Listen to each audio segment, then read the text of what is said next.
You're watching the Action Sports Jax 24/7 network. Now it's time for the Brent and Austen Show. I don't really know why the punter did that. Honestly, I was just trying to play hard, and he came up to me, said he was going to kill me. That's Chestnut, if I'm not mistaken, from the Tennessee Titans. Maybe has never played football before or been on a field where people are talking back and forth. Seemed a little taken back by it. Maybe the fact that it was a punter saying that to you made him a little taken back by it. This is what happens when you mess with people from Mississippi. You simply do not do it. Now, Jaguars fans, I understand that we have to scratch and, with our fingernails to try to get primetime games. No one's talking about, hey, down the line, maybe they flex the Colts-Jaguars game when everything's on the line. No one's even mentioning it, right? I understand in the national spotlight, sometimes we don't get a lot of love. We don't get a lot of notoriety. Last year, Eric Armstead, against all odds, I feel like, got Walter Payton Man of the Year. This year, in true NFL fashion, we've been granted this gift, this opportunity to make history and have two Jaguars players back-to-back year get Walter Payton Man of the Year. Now, go back to the list real quick, Hamby. I understand. I see Travis Kelce, right? He's going to have the Swifties vote. Trying to think of other people I know. Oh, Aziz Al-Shaair. We got Jordan Love, Max Crosby, who was just beloved in Las Vegas and for that Raiders franchise. Quincy Williams, former Murray State alum, doing his thing, right? Baker Mayfield, obviously a fan favorite, I feel like, amongst, the casual football fans. There's a lot of guys out there. But I want to highlight one name, Logan Cooke, because here's why. Now, Hamby, put me back on the screen, please. Whenever you're ready, yes. This is Walter Payton Man of the Year, not Walter Payton Philanthropist of the Year. Now, I don't know what charity or what organization Logan Cooke represents. I'm sure it's a great one, and we'll highlight that later. But I'm saying if we're going for Man of the Year, well, to me, the definition of a man is you got to defend what's yours. You got to stick up for those who can't stick up for themselves. Being a punter and going after an entire Tennessee Titans organization, threatening you're going to kill them, it's about the manliest thing you can do. So, once again, I understand last year Eric Armstead won it and everything, and that was great, and we're celebrating that, and that catapulted him into better playing abilities, I feel like, this year at defensive tackle. Logan Cooke should be a consideration for Walter Payton Man of the Year, because what other punter in the NFL has threatened people's lives? And let's be honest here. Let's look back the past couple years. Kickers, punters, haven't been in the best light. Harrison Buckner, not in the best light. Justin Tucker, not in the best light. Logan Cooke is making specialists tough, and he's making them respectable again. So I think if you're a Jaguars fan, I get the Pro Bowl vote and everything. You can make a case for Devin Lloyd. Josh Hines-Allen's doing his thing. By far, cast your votes with that too. But if we're talking about Walter Payton Man of the Year and not Philanthropist of the Year, Logan Cooke has my vote. So good. This should be the best vote ever. If they do have a fan part of this, I think, right? And so vote away, punt away. By the way, Logan Cooke has been supporting clean water mission in Africa for a long time. He is punting for clean water. If you want to check out his organization, it's zoemeanslife.org, and says all about it and what he's been doing over there in Africa and other places. So he's been doing that for quite a while, and I think he donates $1,000 per punt inside the 20-yard line for that. So there is that part of it, too. Yeah, that's fine. Like I said. Nice job. Hey, it's like I said, this is Walter Payton Man of the Year, not Philanthropist of the Year. That's What a week for that to come out. He's fantastic. Hamby couldn't believe it. It's very on. It's very on brand. It's very Duval, and I'm all about it. It is good. Take this and roll with it, Jacksonville. And he's the longest tenured Jag too, so good for him, and really made a difference. It's been really cool. You know, I think what's neat about the Logan Cooke stuff, and we've had this for a couple of times. There are times though Logan Cooke has literally felt like the best player on the Jags. Oh yeah. And now it's nice to be able to talk about Logan Cooke as one of the best players on the Jags. And he got his due last year, too, with the Pro Bowl nod. Can you imagine, like, I guess, what are the awards this year? San Francisco? Or where do they do the awards? Okay. Yeah. So can you imagine, like, in San Francisco and, like, he's one of the finalists and then they do the montage and it's like, Logan Cooke. And then, he's punting and everything, just punts and punts. And then all of a sudden, out of nowhere, I'll kill you. Like, that's awesome. That's the montage that you should be. That's the Walter Payton Man of the Year montage. If you ever heard that, there's a really good chance that Jaguars, Logan Cooke, Walter Payton Man of the Year folks don't love this conversation. That's fine. Timing is everything. It's all good. Hey, it happened. I'm just commentating on it. It is. Yeah. And by the way, you are sitting there. You're in your feelings this week. I can tell because now you have your. I'm going back.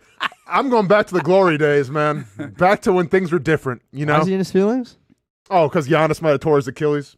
Giannis might be leaving. Giannis might tear his Achilles. Giannis might have been leaving, which I said it, and I spoke on behalf of all Bucks fans. This was Action Sports Jack's Milwaukee yesterday.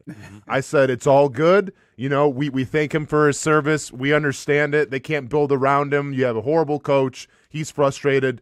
We appreciate his service.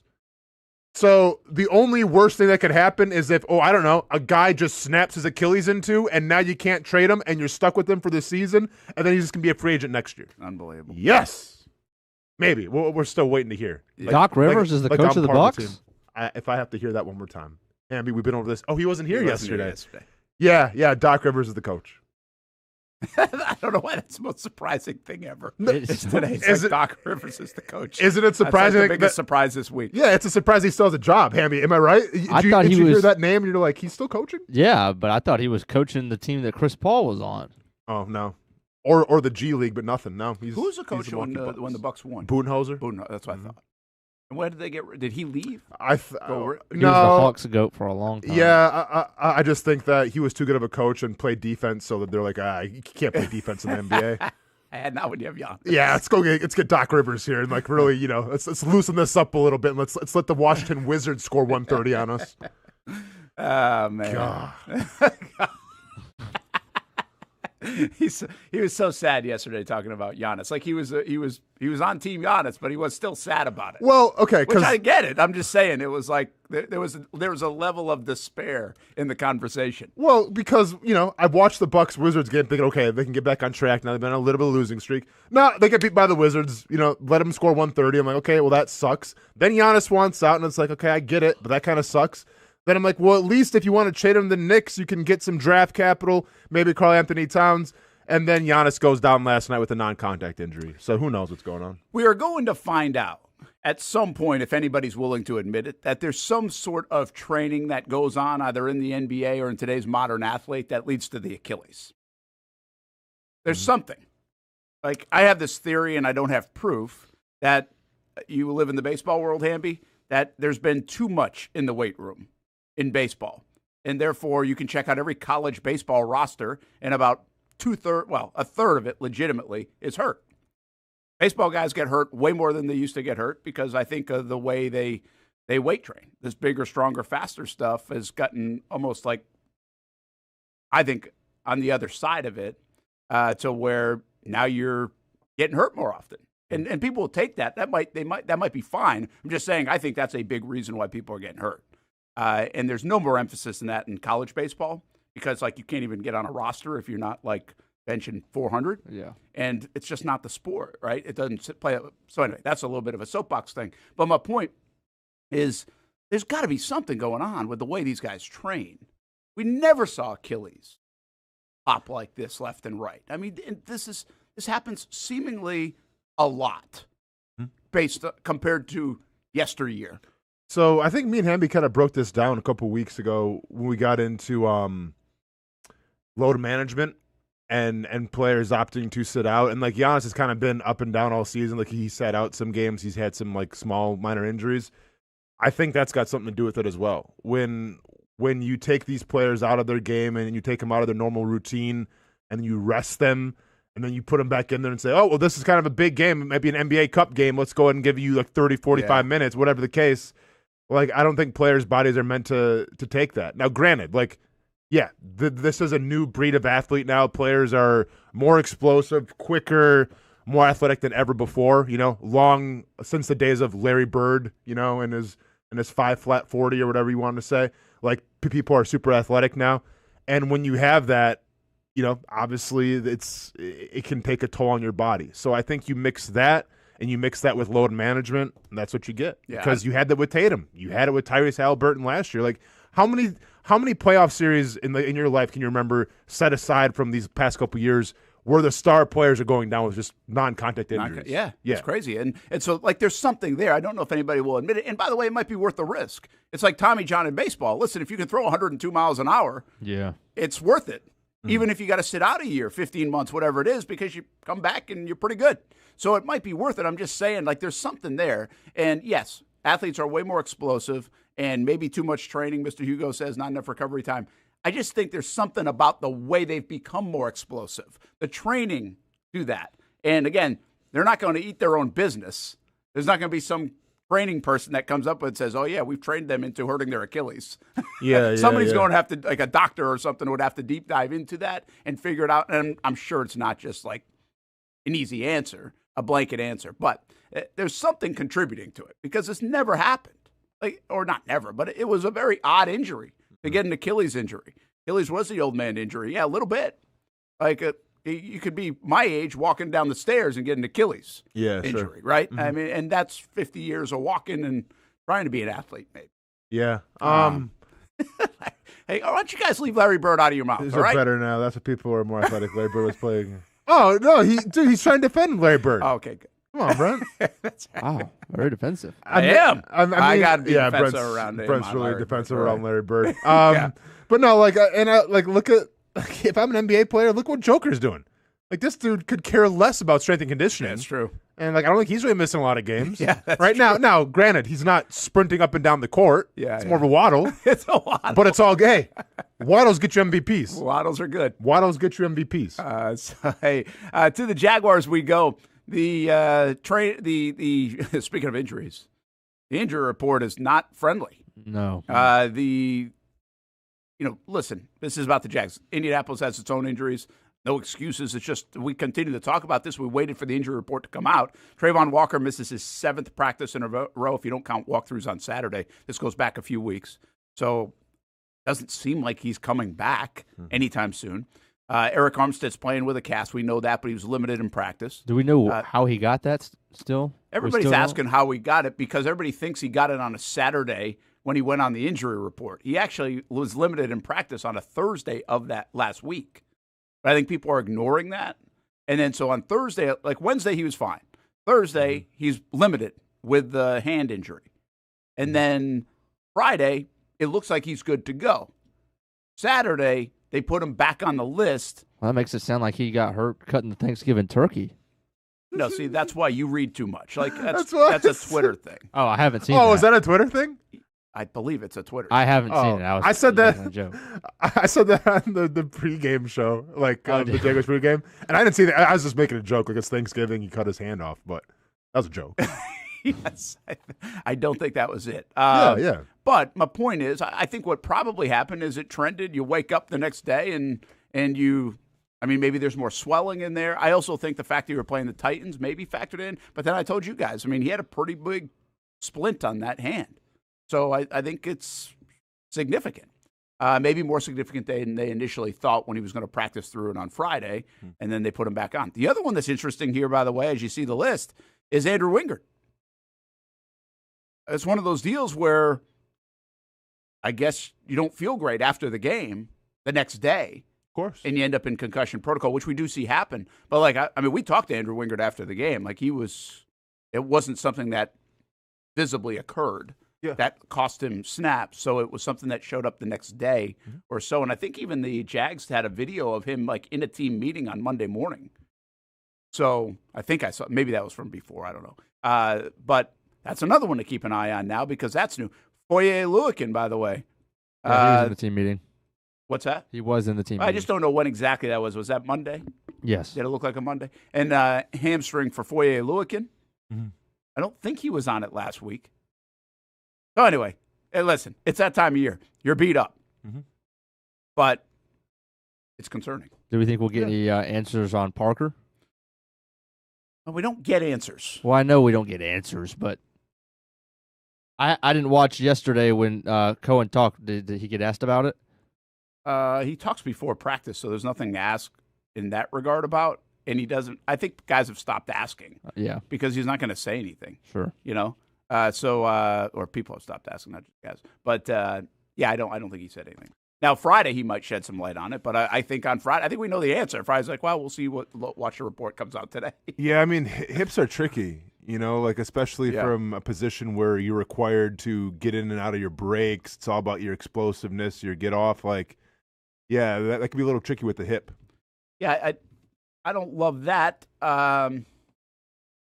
Listen, I believe the biggest part of this right now is Trayvon Walker and even, I guess I would say Dewey in there too, from a run-stop standpoint, and Eric Armstead. I mean, the other ones they've been able to navigate. Like, it doesn't. The offensive line, they're going to get banged up. They're going to figure out an answer. Hopefully it's better than it was last week because the offensive line wasn't great. But even Parker Washington, I mean, you have Brian Thomas Jr. back. You have Jacoby Myers. You have guys to be able to fill. Brenton Strange is back in the receiving game. So I feel comfortable that they can throw the ball and catch the ball. It would be great to have Parker. But the other thing that's pretty interesting is who's returning kicks here, because Austin Trammell was waived and signed to the practice squad, but he was your backup guy. So he could, I guess, get elevated. I don't know how that one works. I got to go look at that because he's been on the active roster. They might be playing a little roster gymnastics there with that one. But anyway, listen, the bottom line is it's pretty concerning. That's a long list. The Jags have had a long list of injuries for the last few weeks, but they haven't been playing the Indianapolis Colts for first place in the AFC South either. Correct. So I think that's kind of the watch here, and we'll see what happens today, and then obviously into tomorrow. I used to think, I said this yesterday a bit, I would look at some of these and I'd be like, let's wait until Friday. Some of these guys will sit out maybe Wednesday. Like Wednesday's become a very light workout for the Jags anyway, this time of year. And then, but Friday, you can miss Wednesday, Thursday, come back Friday. Well, we really haven't seen that a bunch. Like, that's really where I thought we were trending with Trayvon the last couple of weeks, and we didn't end up there. He's been out. So now I just feel like Trayvon's out. Yeah. I don't feel like he's playing and not coming back until maybe next week. We'll see. But they didn't put him on IR or anything. Again, none of these guys are. So that's a good thing, I think. Am I snappy? Get me Larry Bird. That's all I got. Larry Bird, snappy. Don't look at me, man. It's a chat. The chat has a mind of its own. It does. How about that username? I know, that's a new one. I think that's a new one. Jarvis, where are you listening from? We're going to do a little roll call. Yeah, by the way, Dre Greenlaw running on the field during the Super Bowl, that's the craziest. That's the worst one. Super Bowl. Yeah. That sucks. You. Yeah. All right? That really sucks. All right. Yesterday we did Jags offense versus Colts defense. Hallie. Oh, there you go. Welcome. Jags offense against Colts defense. What about Colts offense against the Jags defense? I don't think we're going to get answers on that injury report, so we won't push it off anymore. Yeah. But we know it's all about Jonathan Taylor. Here's the question I have for you. Is it more than Jonathan Taylor? Are we just too keen in on and locked in on Jonathan Taylor? So right now it's not more than just Jonathan Taylor because due to Daniel Jones' leg injury, going back and watching that Texans game, and we know what the Texans defense is, right? Like they don't got to load any box. Like they have a defensive line that can get home with 4. But the Texans went all out to try to stop Jonathan Taylor. And they had some pretty good success doing it. Like the Texans came in and said, come hell or high water, Daniel Jones and his wide receiving and Tyler Warren, they have to beat us. Jonathan Taylor will not. Now, Jonathan Taylor being the best running back in the game, still got some yardage. And then eventually it came to the point where they had to involve him in the pass game because he was getting kind of shut down in the run game a little bit. I think if you look at, how Jacksonville stacks up here, I mean, if Trayvon Walker's going to be out and if we'll see with Eric Armstead, those are two key losses. Especially, and once again, it's hard to go off of the Tennessee film just because Tennessee is so bad. But it did make me a little nervous in that first drive when, you had, it would have been Mason Smith and also, much to my surprise, Devon Hamilton kind of getting blown off the ball a little bit. That can't happen against Indianapolis. So if I'm this Jags defense, if I'm Campanile, I'm loading the box. I'm not sure if Dewey's going to be playing, but whoever the safety is, I'll bring the safety down and I'll make Indy try to beat it to Daniel Jones. If Daniel Jones was 100% healthy and was a little more mobile and had the ability to take off and run, then I would maybe tailor that game plan a little bit. But right now, and I assume with his knee or his leg or whatever that's broken once again, I assume it's not just going to heal in a week. No. So we aren't going to see a really mobile Daniel Jones, if you will. So if that's the case, then yeah, I'm going to try to sell out for the run, stack the box, and I'll try to make Daniel Jones beat me. Because when he's a statue and he doesn't have the ability to move and create, time in the pocket, that can be detrimental for him. Yeah, I think what's fascinating to me is I think Tyler Warren's dangerous here too. I think Jonathan Taylor, Tyler Warren, Alec Pierce might get a play or two because he does against the Jags. I get that. I understand the sentiment. But I don't think play to play I'm worried about him going off for 10 catches and 180 yards, right? Like Jamar Chase or something like that. But I do think Tyler Warren has the ability to probably do what Trey McBride did, more than like him than Bowers. I look at Warren more like McBride than Bowers. And the Jags, after the first quarter, really did a nice job against McBride. So I wonder if they try to implement a similar kind of game plan. The difference, though, is Arizona didn't have a run game to worry about. These guys have a run game to worry about. So I look at it, it's almost similar, where it's like they've got the similar lineup to Arizona. Jacoby Brissett's not going to kill you with his legs. Well, neither is Daniel Jones right now. You can get to Daniel Jones. You could get to Jacoby Brissett. They both played a lot of football now, both not making a ton of mistakes. Brissett, Daniel Jones. I think McBride kind of feels a little Warren-like. Pierce can be your Michael Wilson, but not even probably.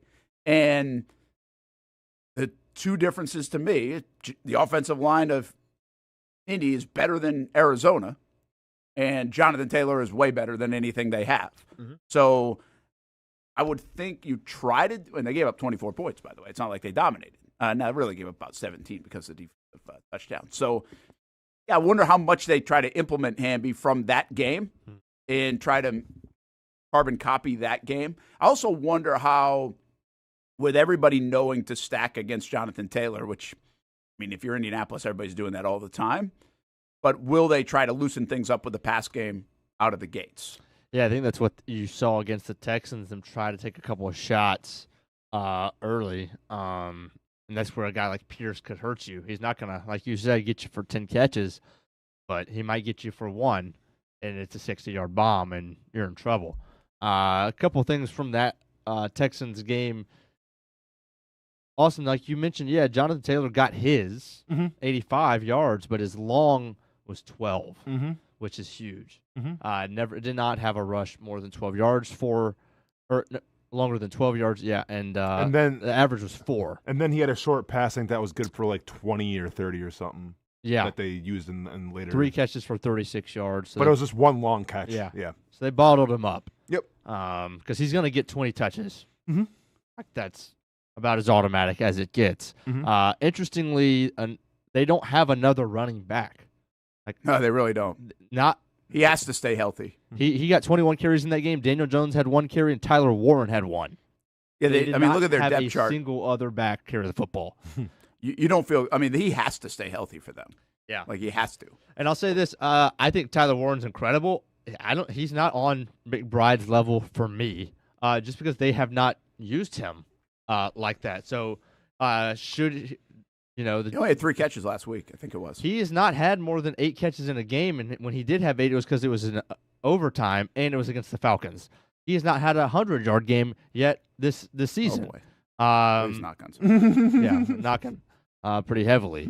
So it's a guy that definitely has to be a part of the game plan. He's going to be huge on first and third down, especially in play action.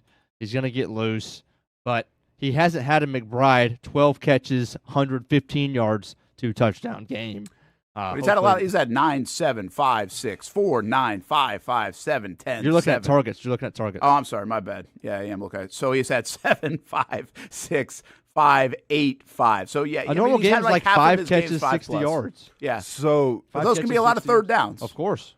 The guy that scares me maybe even more than Warren right now, simply because if you look at how this Colts offense is trying to operate, because once again, like the ball's coming out quickly now with Daniel Jones in that leg.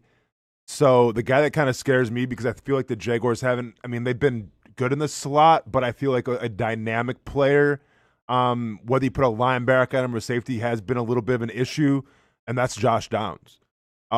Josh Downs is capable. Like, we talk about Alec Pierce and then the deep ball and everything, but like Josh Downs is the guy. He's not kind of like now their gadget guy, that if he gets the ball in open space, bad things can happen. So, like, he also worries me a little bit, and there has to be odds on him, because that's the guy right there, I feel like, where if he gets an opportunity, he can change the momentum of a football game. Crazy thing about Daniel Jones, guys, is he's had one bad game. Yeah. Like one really bad game. Other than that, he's been really pretty darn good. The Rams game was just okay, where he had it wasn't a good game for him. Touchdown, 2 interceptions, but he still went 24-33, almost 300 yards. But the bad game was the touchdown 3-pick game against Pittsburgh, and that was the one where he turned the football over quite a bit. And I think he also had some fumbles either the previous week or the next week. That was a little bit of a bad streak for Jones. Other than that, he's had over 100 rating in 9 of their games. Yeah. That's pretty impressive. Mm-hmm. And he's got 24 total touchdowns this year. Now, he's not going to probably run some in, as you guys are noting. He was doing that a little bit more early in the season. But I just don't know if we're seeing the mistake-riddled Daniel Jones, the goofy play from Daniel Jones that had been kind of you could count on. Yeah, you could kind of count on that bonehead moment, right? Sure. And you're just not really getting that. Now, again, the numbers haven't been as strong the last few weeks, and they've lost 3 out of 4 games. So maybe this is the trend. But overall, he's been pretty damn good.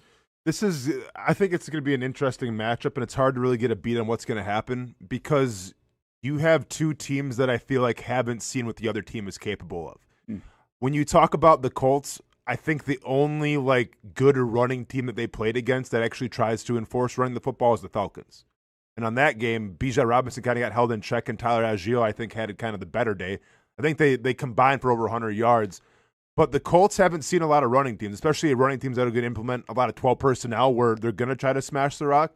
And on the other side, the Jaguars haven't really seen a solid running back either. No. So this is kind of like 2 teams that they haven't really seen what the other is probably going to try to implement. That's a good call. And that's going to make for an interesting matchup as well. I wonder how much these teams, this is what I always wonder, especially you play twice in the next 4 weeks. How much do you outthink yourself a little bit here? And I think that's what Indy's been pretty darn good at, actually, is not outthinking themselves, but they also really haven't had to in some of these games because of their competition earlier in the season. But now you get to a point where you're chasing a bit, right? You're 3 and they're feeling it more now. They've lost 3 out of 4. It's a huge game. They haven't won in Jacksonville. Like they're squeezing that thing a little bit tighter than any time this year. Mm-hmm. So what does that look like in terms of their game plan? And what does it look like, by the way, from Anthony Campanile, too? Because Campanile's been a star most of this year. Had a tough stretch, but even there, I think everybody was kind of throwing their arms up like, okay, we got to make a play, we're going to get a pass rush. So I'm kind of intrigued now what he throws at other teams each and every week. Mm-hmm. And the good news, potentially, again, could get Murray back, and you do have Jordan Lewis, so your secondary's in good shape. We think the linebackers will be healthy enough. And Josh Hines-Allen is playing his best football of the year. Yeah, I don't think we can finish a segment on their offense and the receiving corps without mentioning Pittman. I mean, it is funny. That's who a lot of other teams would focus on, mm-hmm. and yet we're more worried about Pierce and Warren because of what tight ends have done to the Jags and because of what Pierce himself has done to the Jags in the past. Pittman, though, has scored 7 touchdowns on the year, so he's definitely been a guy in the red zone.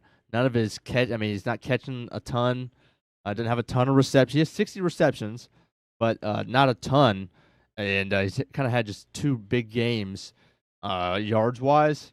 But it is the red zone where if I'm Campanile, once we get into the 25-yard range, it's all about Pittman instead of Warren. Not that Warren can't hurt you, but it's been Pittman a lot in the red zone. Almost like demarcation week 2, where it was like everybody knew it was coming. It was either the slant or the fade. It seems like the Colts have hit that multiple times. And I know this because I have him in fantasy. I think it seems like Pittman has 4 or 5 touchdowns that are like 3 yards. And whether they're rubbing somebody out so that he can tweak it into the pylon and catch. Like it's also play action too to Jonathan Taylor because everyone's going to sell it to try to stop him. If you have Pittman on 1-on-1 coverage, he's a big dude. Throw a fade route, let him go get it. 50, yeah. Yep. The Jonathan Taylor against the Jags, it's not unbelievable, but it's kind of weird. It's like they haven't committed to him against the Jags in a lot of games, and sometimes that might just be the way the games have gone. Jags have scored a lot of points against Indianapolis over the years, but if you go in his career, and he's also been banged up against some of these years, but in his career, 22 yards. He had a 253-yard game against the Jags and that Urban Meyer team in 21. But he got it 30 times, had 2 touchdowns in that game. 21 carries for 116.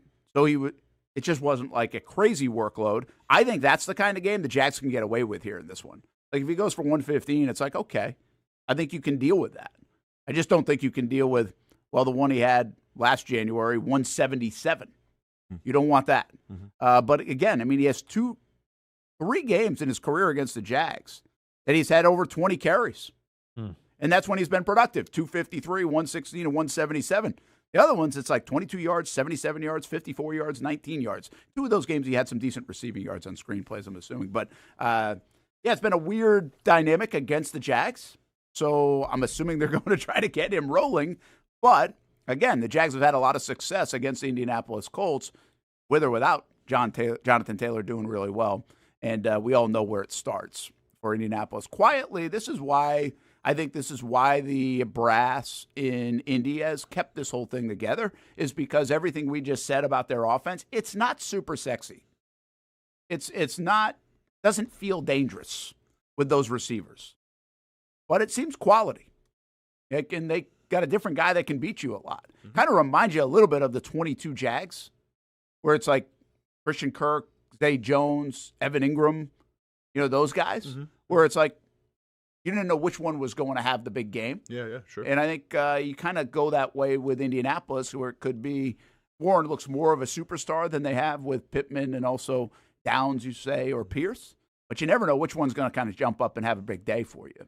And we know, obviously, Jonathan Taylor is the star there. So it will be interesting to watch that side of the ball. And obviously, can the Jags match it? I really think this probably comes down to the 2 quarterbacks and the 2 running backs. Yep. If we look up at the end of the day, who's had the better game? Usually on a quarterback anyway, you're kind of going there. But can ETN and Tootin outperform Jonathan Taylor and the Indianapolis offensive line? Yep. Might be the answer to the story. Let's take a break. Brent and Austen Show, Action Sports Jax 24/7 Network. We've got some questions today here on the show. And we're also going fishing a little bit later on the show as well, which means Paul Dozier stopping in, get his thoughts on the new Gators head coach. Is that like really loud or just in my ears? That's just in your ears. All right. Wait, we got roll call all over the place. Might have to go back to that. I love roll call here on the show. We'll be right back. When it's time to get a new car for anyone in your family, just remember, nobody but Nimnick, the #1 Buick GMC dealer in Jacksonville. Get the latest price breaks on 2023 and 2024 models or the newest 2025 vehicles in the showroom on Phillips Highway or shop online at NimnickBuickGMC.com 24 hours a day. GMC Sierras, Yukons, and the redesigned Acadias, or get the all-new redesigned line with Buicks. It's nobody but Nimnick, and part of the reason why is this is a first-class buying experience here at Nimnick Buick GMC. You're not just a customer, you're a friend. This is about getting a vehicle that best fits you and getting you on the road. and also helping you and your family down the road. Nimnicht has a treating you right guarantee, courtesy, respect, fairness. And most Buicks, GMCs, and Jacksonville's only Car Bravo dealer, nobody but Nimnicht. Who has put in the most years and stands behind a better experience? Nobody but Nimnicht. GMC. We are professional grade. There's a saying in sports, you can't win them all, but you can win a lot with good folks on your team. Like that one painter, First Coast. It's tough to beat the sun in Florida, so your home fades.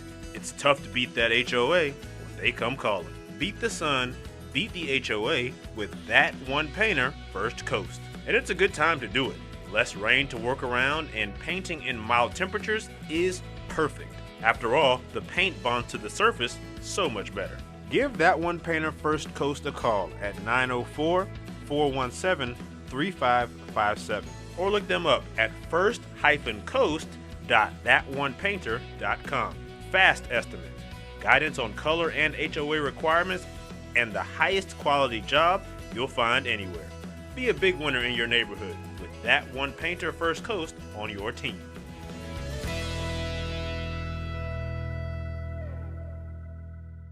It's one of the hot spots in the area. Welcome you to String Sports Brewery out at the beach. Big crowd on hand tonight. The fans are here. And now, the newest hot spot at the beach is open. String Sports Brewery in Jax Beach has opened its doors with rave reviews. We're going to be fans forever. Cozy up to the bar. Grab a seat in the sports-themed restaurant, or grab a seat outside and feel that breeze coming off the beach as the weather warms. Just like the original location in Springfield, try the popular beer menu and come for lunch or dinner too, because the food is fantastic. We got a special guest in the house. He's happy. He's feeling good. He's Trayvon Walker. It's where we hosted Jags Report Live in the football season, and the String Sports Brewery staff can't wait to host you. Hey, welcome back here to String Sports Brewery. And if you haven't checked out the new location in Jax Beach, you got to do it. String Sports Brewery, now with 2 locations in Springfield and now open in Jax Beach on Penman Road. Hi, I'm Greg Mackey from Cycles of Jacksonville. Whether you're looking for a side-by-side, ATV, motorcycle, or scooter, Honda has what you need. The Honda Talon. Ultimate performance meets family-friendly fun. Prices starting at $363 a month. Or the sporty Honda CBR 650 starting at an affordable $204 a month. Stop by and choose your adventure from a full line of Honda products. Only at Cycles of Jacksonville on Atlantic Boulevard. Family owned and operated since 1983. Hello, I'm Kenny Lay of Kenny Lay & Associates. Since 2003, our firm has fought exclusively for the rights of men in family law. Divorce, modification of child support, alimony, custody, and more, all for men. A father is vitally important to a child's life, and being a man is not a reason to pay more in child support or alimony. I'm a single father. I get it. If you have a divorce or other family law issue, contact Kenny Lay & Associates at divorcemenonly.com. CGC Water Treatment and Plumbing is taking their 75-plus years of expertise and expanding to CGC Home Services. Water treatment and plumbing is still a big part of what they do, and now they can do even more for you. Home services like kitchen and bathroom remodeling, showers, sinks, faucets, toilet repair, backflow testing, and the list keeps going. Find all they can do at cgchomeservices.com or give them a call, 904-298-7052. It's a new look and a new name with the same expertise. They've been serving homes like yours since 1946.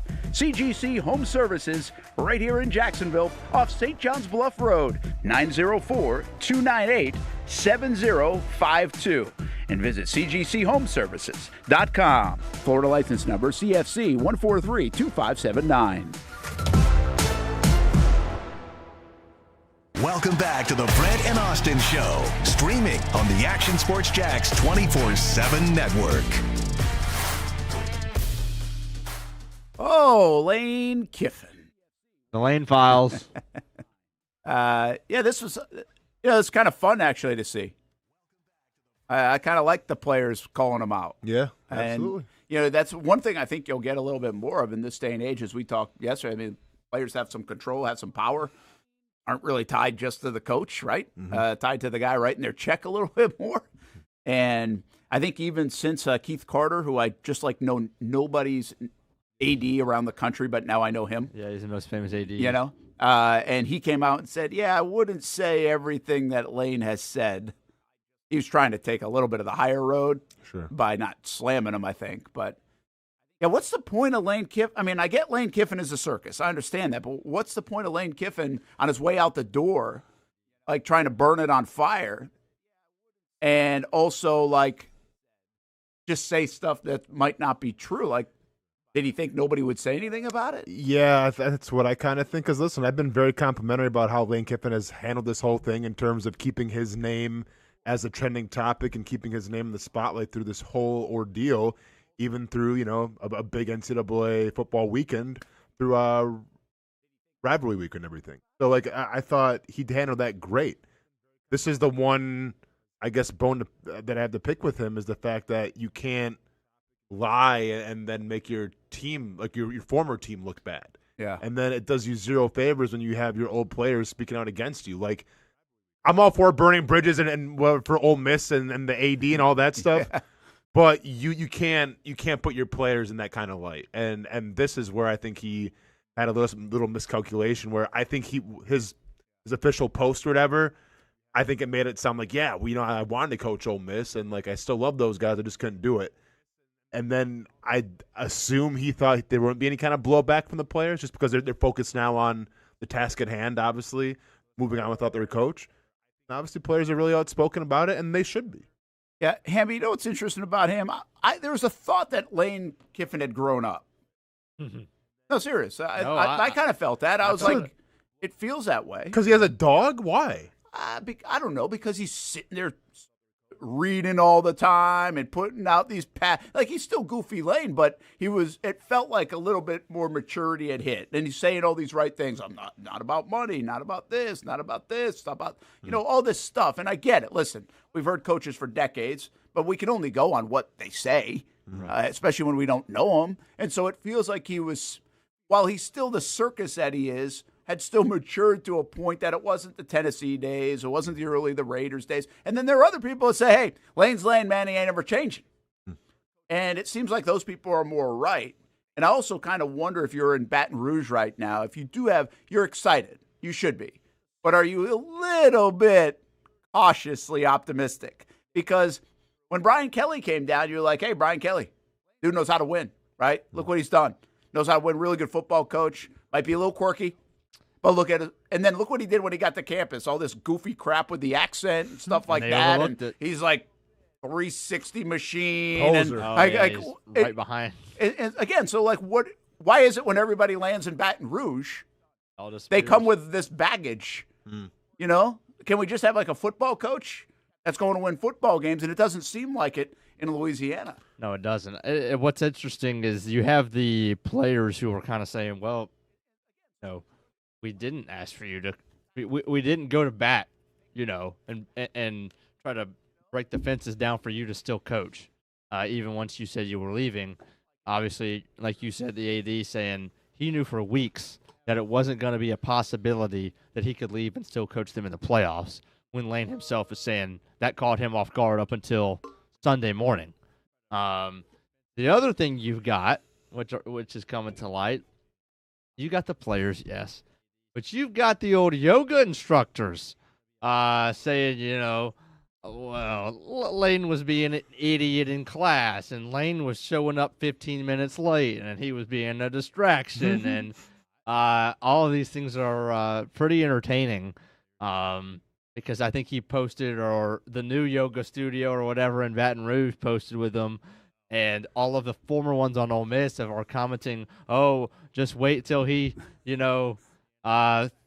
interrupts your whole class and does this, and it's all in good fun, I guess. But I mean, is it though? Because I feel like if you got yogis coming after you and trying to disrespect you, you really messed up, man. Because those are like the most namaste chill people you're ever gonna meet. Yeah. And if they're on social media speaking out against you, you probably messed up a little bit. Yeah, that is.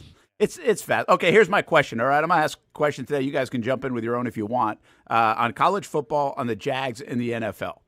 I got one question on each thing, and we'll litter them throughout the show. So my question on college football is who's going to be the winner in the college cycle? LSU with Lane Kiffin, Florida with Summerall, Auburn with Golish, Franklin at Virginia Tech. I mean, name whoever you want to name. I'm just trying to name some and give you some options. But who knows at Penn State, right? Pat Fitzgerald in Michigan State. Sleepy? Is that a sleepy one? Because they've been a mess. They've been an absolute mess. So who do you think? It looks like James Madison coach is going to UCLA. I don't know if that's a done deal yet or not, but it looks like it's going to happen. The easy answer would be Lane Kiffin here. But is that the real answer that they are going to be the biggest winner of the cycle? Yeah. I think by far already it's VTech. I mean, James Franklin, what he's done there in a week, 2 weeks is nothing short of him. I mean, they have a top 25 class. I mean, you go from a fired coach to, you won 3 or 4 games, and if it's not James Franklin, if it's fill in the blank other coach, you might have a top 100, like the 75th class. He's got a top 25 class, and for that to have happened in 2 weeks and for them to flip all of these guys in the last couple of days, this is going to be the top class that VTech's ever had. Like, they very well could compete in the ACC going forward. And I know a lot of these guys are coming out of high school, so what's the immediate impact? Well, they're going to spend more now because they've got buy-in from the pro. Like, yeah, they had. He wouldn't have taken the job. Of course. So right away, I mean, VTech has legitimately hit a home run, like grand slam, A++. Nobody can compare to the job that Franklin's done already. Now, obviously, he's been on campus for 2 weeks. Lane's been there for 48 hours long term. I think if we all had to say, Lane will win a national championship at LSU. I think it's hard for him not to. Coach O did.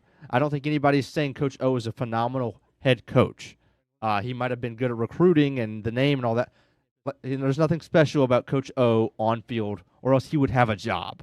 The on-field stuff is not that bad for him not to have a job. He's not that great of a coach. Les Miles, that great of a coach? I don't know. Yeah. No, you can really get good players at LSU. There's no doubt.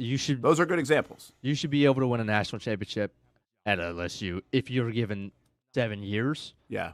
You should win one every 7 years. And they kind of do. Yeah, they do. Yeah. Yep. So I think it's Lane Kiffin by a landslide right now, simply because they already have a top 10 recruiting class. And then when you enter the transfer portal with the new NIL money that he's going to get at his disposal, I mean, you saw what Texas Tech did in 1 year with a bunch of money. LSU can do the same thing. So not only do you have a good high school recruiting class coming in, but now you're probably going to have your pick of the litter in terms of transfer portal. Like, I think it's going to be too big to fail. Like, I think it's Lane Kiffin. Yeah, I think those are probably your two choices right now. And listen, I don't sit here and say Florida's better off getting Summerall. I think they might be fine getting Summerall. I think it might play out that it can play out that way. You have no idea what drama's coming down the street in Baton Rouge with Lane Kiffin. You just have no idea, and that could be good, but that could also be bad.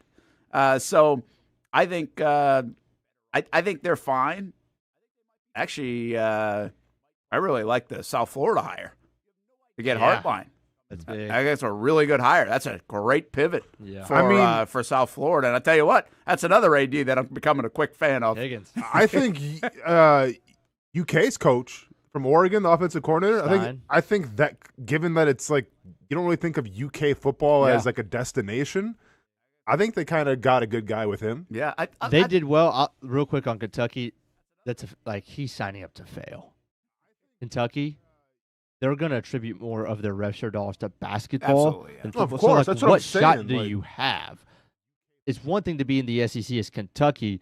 It's another thing if now the teams that you're playing have outpaid 2-1. What you have zero shot of ever competing. Yeah. So unless bowl game is it's like that. This is his first head coaching job. To me, this is maybe what Penn State's running into is. At this point right now, why would anybody want to go? Well, it is Penn State. I mean, I understand the money, but you're going to win. As of right now, you're going to win 4 games next year. At Penn State? Yes, as of right now. Well, they got no players. Well, I get that, but like You I can also get think that you can get him number one. I still think the name means something, and also you don't have to go through the mighty SEC. Like you go through a very top-heavy Big Ten. Like you should be able to win some football games just based off name alone. Yeah, I think the sleepy move here, by the way, is BYU keeping their guy. You know, and I know that wasn't really the nature of the question. What's his name, Austin? What is you tell me, man. Kalani Sitake. Yeah. And I know he knows who he is. I know. Yeah, of course. Yeah, you know. But BYU's been a bit of a fringe good program for a long time. Mm-hmm.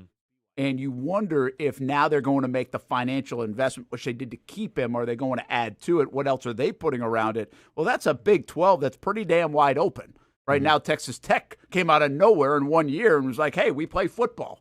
Yeah. You know, but Utah's been good for a long time, but you're wrestling with teams like Houston and Arizona State, and obviously you've got Iowa State there as well. Your UCF, like what are they? What is the Big 12? Like who's going to emerge at some point as a team? Well, BYU could be a mainstay there along with Utah for a long time because Utah's already done it. I mean, Utah's been right there, but I wonder who elevates because I mean, you can be like in that top 15, top 20, but can you get into like the top 6, top 5? Can you win a national championship? I'm not sure, but I'm curious to see if BYU just did that. So you guys both think Lane Kiffin will win a national championship at LSU? Yes. As much as I hate to say it. Yeah, once again, I think it's too big to fail. You know, it's funny you say that. If you say it in the context of that, I can't. I think I'm being a bit emotional by saying I would bet against it. Okay. But I also was pretty consistent before he made the move and before I didn't like Lane Sunday that I question whether he is going to win the big one. I've said this for a long time, ever since I had a mic in front of my face, that I think there's a difference between building a program and winning big. I think that step to winning big is a big step. We've seen a lot of really good football coaches that have knocked on the door, that have got the top 4, top 5, top 6, perennially good, and not been able to actually win big. I use the Kirby Smart example. He knocked on the door, and then he did, and he won big, and now they look like they're staying there and, you know, all the rest. But if you look around the country, there just aren't a lot of coaches that have won national championships for a reason. It's hard to do. And a lot of them have damn good resources. You know, from people at Oklahoma to Lincoln Riley at USC to Marcus Freeman at Notre Dame now. And they still, or James Franklin at Penn State. There's an example of a guy who could be right there every year, but couldn't knock it down. So we wondered that about Jim Harbaugh at Michigan until he did it. Mm-hmm. So I think it's a really big step is my point.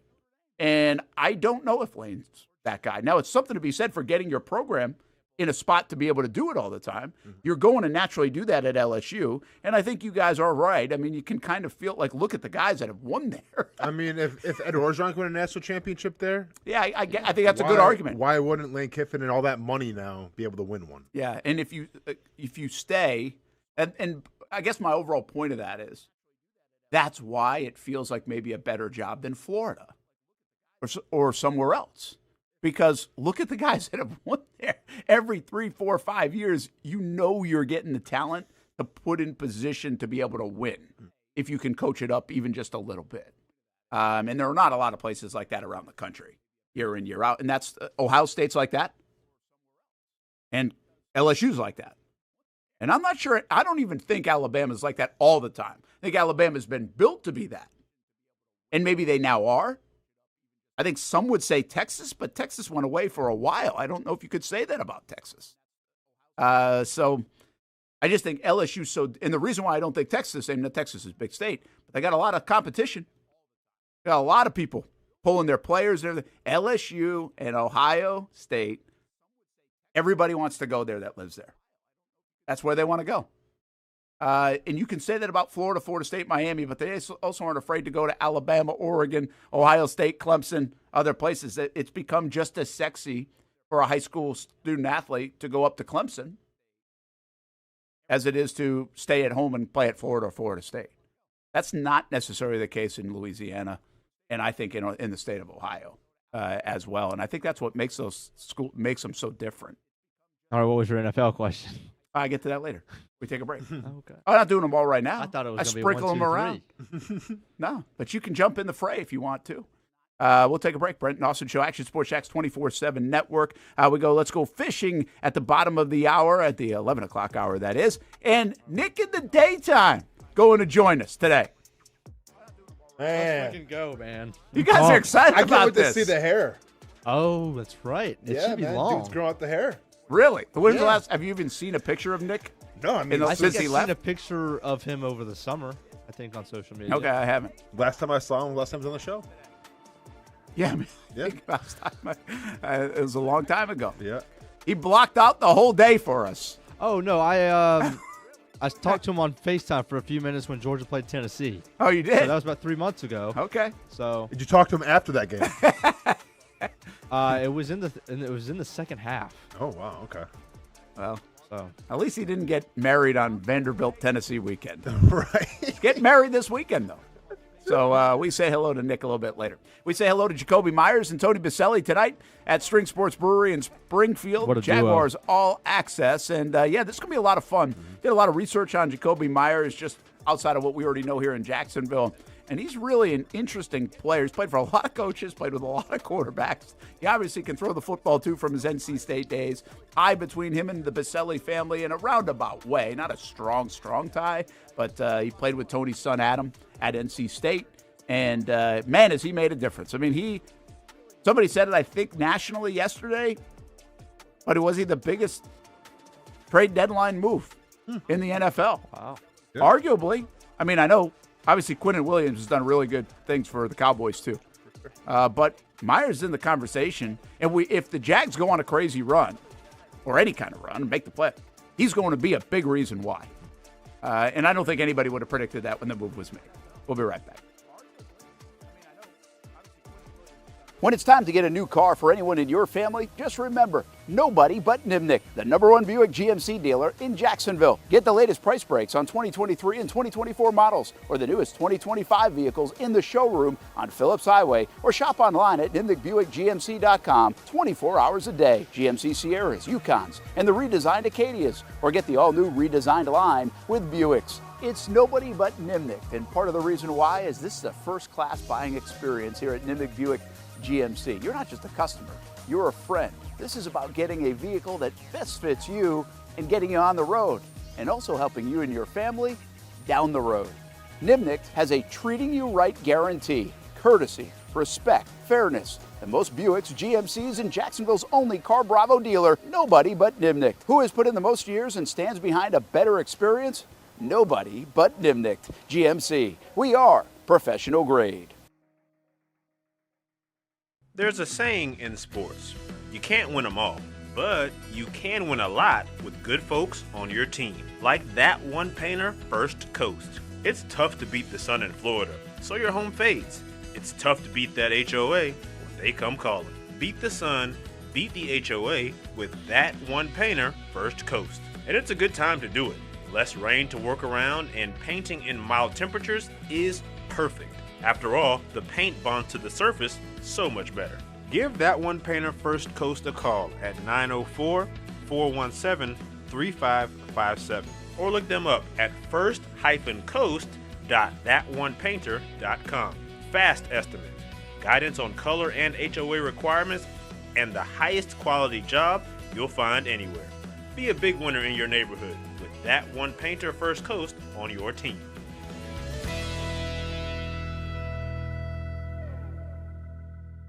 It's one of the hot spots in the area. Welcome you to String Sports Brewery out at the beach. Big crowd on hand tonight. The fans are here. And now, the newest hot spot at the beach is open. String Sports Brewery in Jax Beach has opened its doors with rave reviews. We're going to be fans forever. Cozy up to the bar, grab a seat in the sports-themed restaurant, or grab a seat outside and feel that breeze coming off the beach as the weather warms. Just like the original location in Springfield, try the popular beer menu and come for lunch or dinner too, because the food is fantastic. We got a special guest in the house. He's happy. He's feeling good. He's Trayvon Walker. It's where we hosted Jags Report Live in the football season. and the String Sports Brewery staff can't wait to host you. Hey, welcome back here to String Sports Brewery. And if you haven't checked out the new location in Jax Beach, you got to do it. String Sports Brewery, now with 2 locations in Springfield and now open in Jax Beach on Penman Road. Hi, I'm Greg Mackey from Cycles of Jacksonville. Whether you're looking for a side-by-side, ATV, motorcycle, or scooter, Honda has what you need. The Honda Talon. Ultimate performance meets family-friendly fun. Prices starting at $363 a month. Or the sporty Honda CBR 650 starting at an affordable $204 a month. Stop by and choose your adventure from a full line of Honda products. Only at Cycles of Jacksonville on Atlantic Boulevard. Family owned and operated since 1983.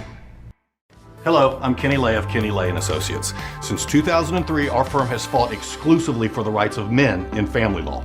Divorce, modification of child support, alimony, custody, and more, all for men. A father is vitally important to a child's life, and being a man is not a reason to pay more in child support or alimony.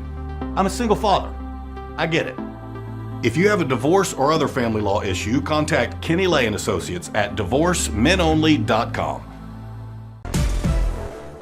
CGC Water Treatment and Plumbing is taking their 75-plus years of expertise and expanding to CGC Home Services. Water treatment and plumbing is still a big part of what they do, and now they can do even more for you. Home services like kitchen and bathroom remodeling, showers, sinks, faucets, toilet repair, backflow testing, and the list keeps going. Find all they can do at cgchomeservices.com or give them a call, 904-298-7052. It's a new look and a new name with the same expertise. They've been serving homes like yours since 1946. CGC Home Services, right here in Jacksonville off St. John's Bluff Road, 904-298-7052. And visit cgchomeservices.com. Florida license number CFC 1432579. Welcome back to the Brent and Austin Show, streaming on the Action Sports Jax 24/7 network. Welcome back, Brent and Austin Show. This is a new rendering. I don't even know if you want to call it a rendering. I don't really know what this is called, but this is the new A's Stadium, or what it's supposed to look like. And wait for it, it rises. Yeah, that's pretty cool. Not gonna lie. Not gonna lie, it's pretty cool. Now you still have to stick the landing and everything, but if that's gonna be the case, I think it can like rise up super high, and that you had like I don't know, we call it not the animation. Even that, like the giant scoreboard on the ceiling, that'd be kind of cool. Brent, have you seen this yet? I haven't. Play it again. I missed the beginning. Here it goes. This is the beginning. Okay. So it actually is going to lift. That's so freaking high. And becomes like open air. That's cool. Now, see the scoreboard up top? Yeah, that's what I'm saying. So is that a plan or is that approved? That, I believe this is approved. Wow. Pretty cool. Yep, that's pretty legit. I'm not mad at that. It's pretty wild. Like, if they did do something like this, and this is what happens, just think Vegas is trying to reinvent the whole, viewing scene with the Sphere and this, and I wonder how much of this is inspired by the Sphere. Sure. It would pretty much be a right across the street from the Sphere. Is it right there? It is right there. Okay. There's so much land out there in Vegas. Yeah. To obviously, like in that area. Again, the Jags changed their plans. Delphonic brings up an interesting point. There actually this week there are going to be overruns on the stadium, and Jags have to pay for that. So I don't know if that's a big deal to anybody, but that's part of the agreement. And I don't think it's surprising that there are overruns on the stadium because I think they even mentioned tariffs in there, but also just cost to build, and that goes up almost every year anyway. So naturally, I don't think a surprise. Plus, you're probably finding things as you dig up some of the stadium. Yeah. that you're like, oh, we didn't know that was there. I mean, how could you know? So I don't think it's a surprise. So Delphonic says, can the Jags change their plans? I didn't think of that, but when they showed the stadium in where the NFL play, Spain, was that the last game? Yep. When they showed where the turf was underneath? Spain. And they dropped it down instead of like the Arizona stadium where they roll it out. And I started to think, I was like, man. Yeah, that's cool. I wonder. That is pretty neat. That's cool. Yeah, it's pretty neat. I wonder. Now, listen, if you're an owner, if you're Shad, you got to try to make this partnership with the city. You got to have them invested as well here in Jacksonville. So I understand all that. But I wonder if there's ever some thought by him to be like, listen, I'll put 2/3 of the money in. I'm going to spend another $1 billion or whatever it is, $500 million, and I'm going to do something that nobody else is doing at all when it comes to stadiums, because Shad thinks that way, right? So, yeah, Vegas does the same thing, and they might not be the only ones. But the Spain one where they had the whole greenhouse underneath, I was like, again, I don't think you can do that in Jacksonville. I don't think you can mess around too much with what's underneath the ground in Jacksonville, based on the shipyards and everything else. So I'm just like this thing that they're doing in Vegas. Like, wow, I could have seen like Shad coming up with an idea for that because he's very forward thinking in that respect. He's on the cutting edge of engineering, and so I just don't know what was feasible here in Jacksonville. But you almost wonder, and I've never really asked him this, maybe I should, what his biggest, grandest plan was. Sure. Even if you never put a price tag on it. Yeah. What it would have potentially That's a good question. Like. And again, it probably didn't make sense. That's how they landed where they landed when it comes to that. Since we're on the topic of stadiums and everything, and going now towards the arena aspect, have you guys seen the latest on the Olympics with the hockey? And did not. I have seen that. Yes. And that could be a disaster. Oh, it's already a disaster. Because the hockey's coming up. When I saw this story, I was like, oh, the Olympics are coming up. So, yeah, and you know me. I'm an Olympics junkie, and I err on the side more of the Winter Olympics than I do the Summer Olympics. Love me some Winter Olympics. Can't wait. Going to be locked and loaded, tuned in. Not going to see the breakdancing and ray gun, but that's okay. Plenty of other things to keep my attention. But yes. Can't wait to tell your bets. Exactly. So 2026 Olympics coming up is it Milan? Milan? What do you call it? Milan. Yeah. Yep. Milan/Croatia. And Milan is going to host the Olympic hockey events. And this is big. It's a big deal this year because NHL players are playing in it. Now, the issue is that the NHL has no jurisdiction in terms of the Olympics. That's like the International Olympic Committee gets to have their own rules and create the venue for these NHL players to play in for the Olympics. Well, the problem is that they're still trying to build the arena. They just put a roof on the arena after Halloween, and they both agreed upon, the NHL and the IOC agreed that, okay, it's not going to be Olympic-size ice, but it has to be like the NHL regulation ice. Well, it is extremely smaller now than NHL-size ice, and they can't like go back and change it. So I don't know if somebody like mismeasured or something, but it's a bleep show right now in terms of trying to get like these NHL players ready to play in the Olympics. Yeah, and I saw that, and that's it does feel like, I know so much emphasis on all the Olympic stuff, and obviously coming in 2028 to the United States in LA and the Summer Olympics, but man, it feels like it is on a balance of a disaster versus awesome. Mm-hmm. Like there's because so many eyes on it, but it's so important. There's so many new facilities that get built, and then you have no idea what happens in various countries. I mean, there's so many uncontrollables that we have seen this more and more, where it's like, oh, this is an epic disaster, and it looks like we could be on the way there in hockey. For a couple other things, World Cup draw is tomorrow. I know you like to bet and wager on soccer. So are you... He's going to be dialed. He's going to be dialed in. Like, seriously, do you care at all? It's a big deal. It's a big deal. I'm extremely locked in. Really? Norway, we talked about it. For the first time, I think, in 28 years, Norway is back in the World Cup. So, yeah, I'm going to be invested to see what where they get seated, what pool they're in and everything. And, like, I forgot, like, what they're ranked right now. They're in, like, the 20s. Like, they're not supposed to really make a run or anything, or maybe even get out of, like, the group stage, but I will be tuned in, and obviously you got to cheer on the USA as well, but expectations are kind of for the U.S. men's the national expectations team. are kind of interesting. So Friday, tomorrow, noon, during the show, the draw is out, and I think 42 of the 48 teams will be announced. There's still 6 more spots in the spring that will be determined, if I have this correct. Fleet and Footy today at 2 o'clock, by the way. They can talk about it a lot more. Saturday, the schedule gets announced, and then all the different venues from here to meaning Atlanta, Miami are the most local venues. Obviously, out in L.A. and Seattle. I think it culminates at MetLife Stadium in New York. So this summer is going to be really busy. Obviously, we got a lot of it on Fox and Telemundo, our stations as well.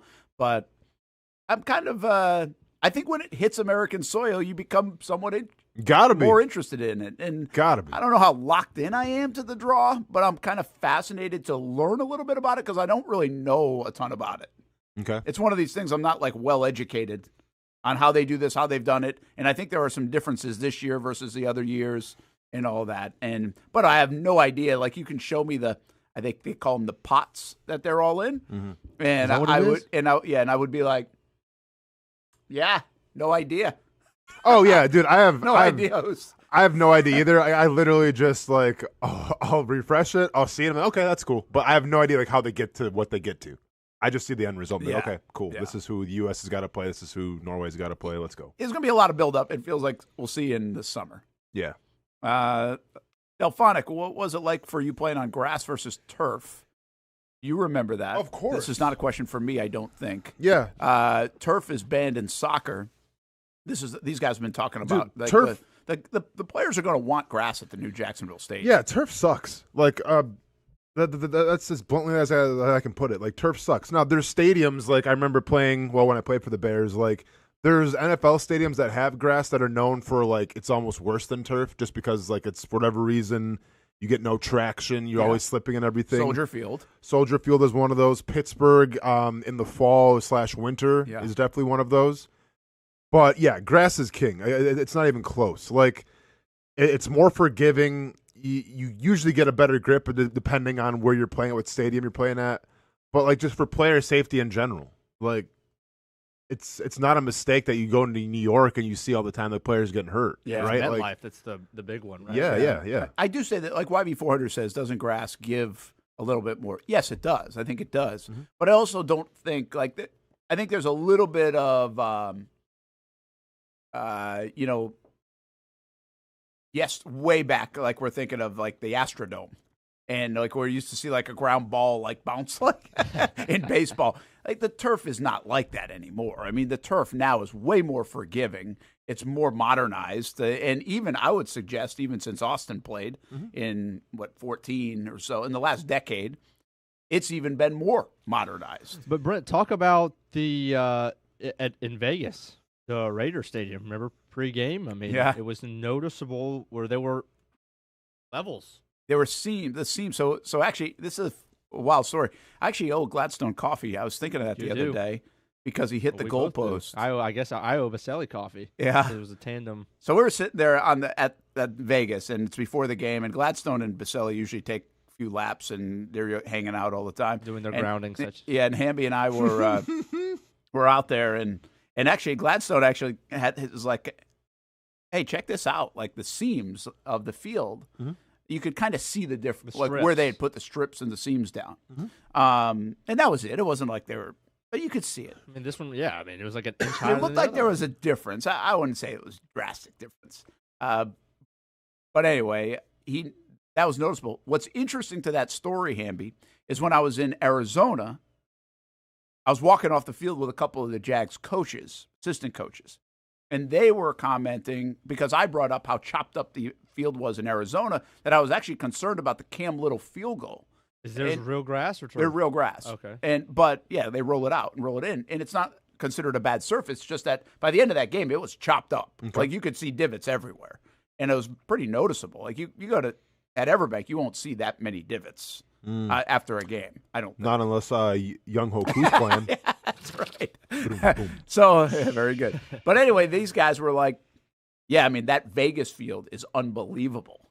They were so complimentary of the Vegas field, which actually struck me because we were on it where the seams were a little off, but nobody complained about it. And again, Gladstone they weren't complaining about it either. They were just kind of noticing. Especially Little ain't ever going to complain about it. Yeah, that's right. That's right. That's true where that happened. But people would say, I think they rave about the Vegas one. It's like the best surface in the league, which was interesting dynamic considering we were kind of talking about the seams looking like they might be off a little bit. And there's some like dips like that, but obviously doesn't bother players. The one other note is he had the football in his hand. Okay. And we're at like, what, the 5-yard line? Yeah. But on the sideline, not fully on the sideline, maybe a few yards in. And he's like, you want to bet a coffee that I hit the goalpost or not? First try. That's a 26-yard throw. Pretty good. It's a flex. And he hit it. Nicely done. He hit the damn thing. You know, everybody wants to do that now. Like, try to hit. They play that all the time in practice. Wait, so he hit it. Did Tony Baselli do it too as well? No. Oh, okay. Both of them. His shoulder probably doesn't work well enough to do that. I got you. But, yeah, so grass is definitely king. And for a league that is supposedly constantly preaching player safety and everything, why every stadium doesn't have grass will always be lost on me. Simply because I feel like if Lambeau Field in Green Bay can play on real grass year-round in that climate, with those temperatures and that weather, how can't you justify every other NFL team having to have grass? It'll be really interesting to see the feedback they get from players and everything around here. I think Delphonic had mentioned, like, hey, why don't you just get a new field every 2 weeks if that's what the cost is going to be? If you couldn't make it happen on the construction, how much is it to do that? Which obviously is a costly endeavor, but you are talking about 8 home games. Is it really that hard to do that 4 times a year? Can you just factor that into a $1 billion industry? Maybe you can. Maybe you budget for it and you do it that way. So I don't think it's a dead deal on the grass, but I think it was always leaning toward the turf. I want to get into I want to just find out a little roll call. Before I do that, another one from Hugo. Gosh, he takes every opportunity. What's that?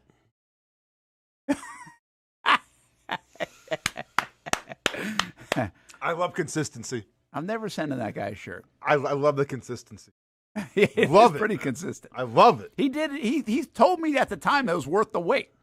He did. He did. But that's all right. I don't mind the bit. Do you know what Hamby just said to me when I was going to get a coffee and he was warming up whatever he's eating at 11 in the morning? Some chicken something. Chicken piccata. Chicken piccata, by the way. He's got like this big chicken piccata at 11 in the morning. What time did you get in today? 6. Nice. What do you say to you? Like, it's not like you got in at 1 in the morning. No, but I guess it's almost lunchtime, but it just felt like a big meal for early in the day. That's the equivalent of most people eating at 1 if they get in at 8 or 9. But do people eat chicken piccata at 1? Well, if they do, it feels like a meal at 7 tonight. I won't answer the question. It's fine. Well, I'll get to it in a minute. You literally said, do you know what Hamby said to me? And then we get on chicken. I had zero chance to answer. And now we're on chicken piccata. Nope, I have no idea what Hamby said. What did he say? You wouldn't have known. You'd never guess. He's going to the SEC Network. He's going to Athens. He has never had Okay. a Girl Scout cookie. Hamby. Can I ask why? I don't know. Yeah, I mean, we don't either. We're trying to get to the bottom of this. For as many times as we passed him on the grocery store, I mean, I made a million grocery store runs with my mom growing up because she had some deal where it was advantageous to go like multiple times a week. I like it. Instead of just do it all in one. So, man, I must have passed him a million times. I guess we're just trying to smite. But like never like the girl. Never gonna say way to give back. Yeah, no kidding. But like Hamby, like never in high school around friends. Your friend's house had a box. That is crazy. Yeah, I don't know. You ever been like? I mean, you know what they are. You know the flavors or not? You know the different I know styles. Like Samoas. Yeah, there we go. And he does know the names a little bit.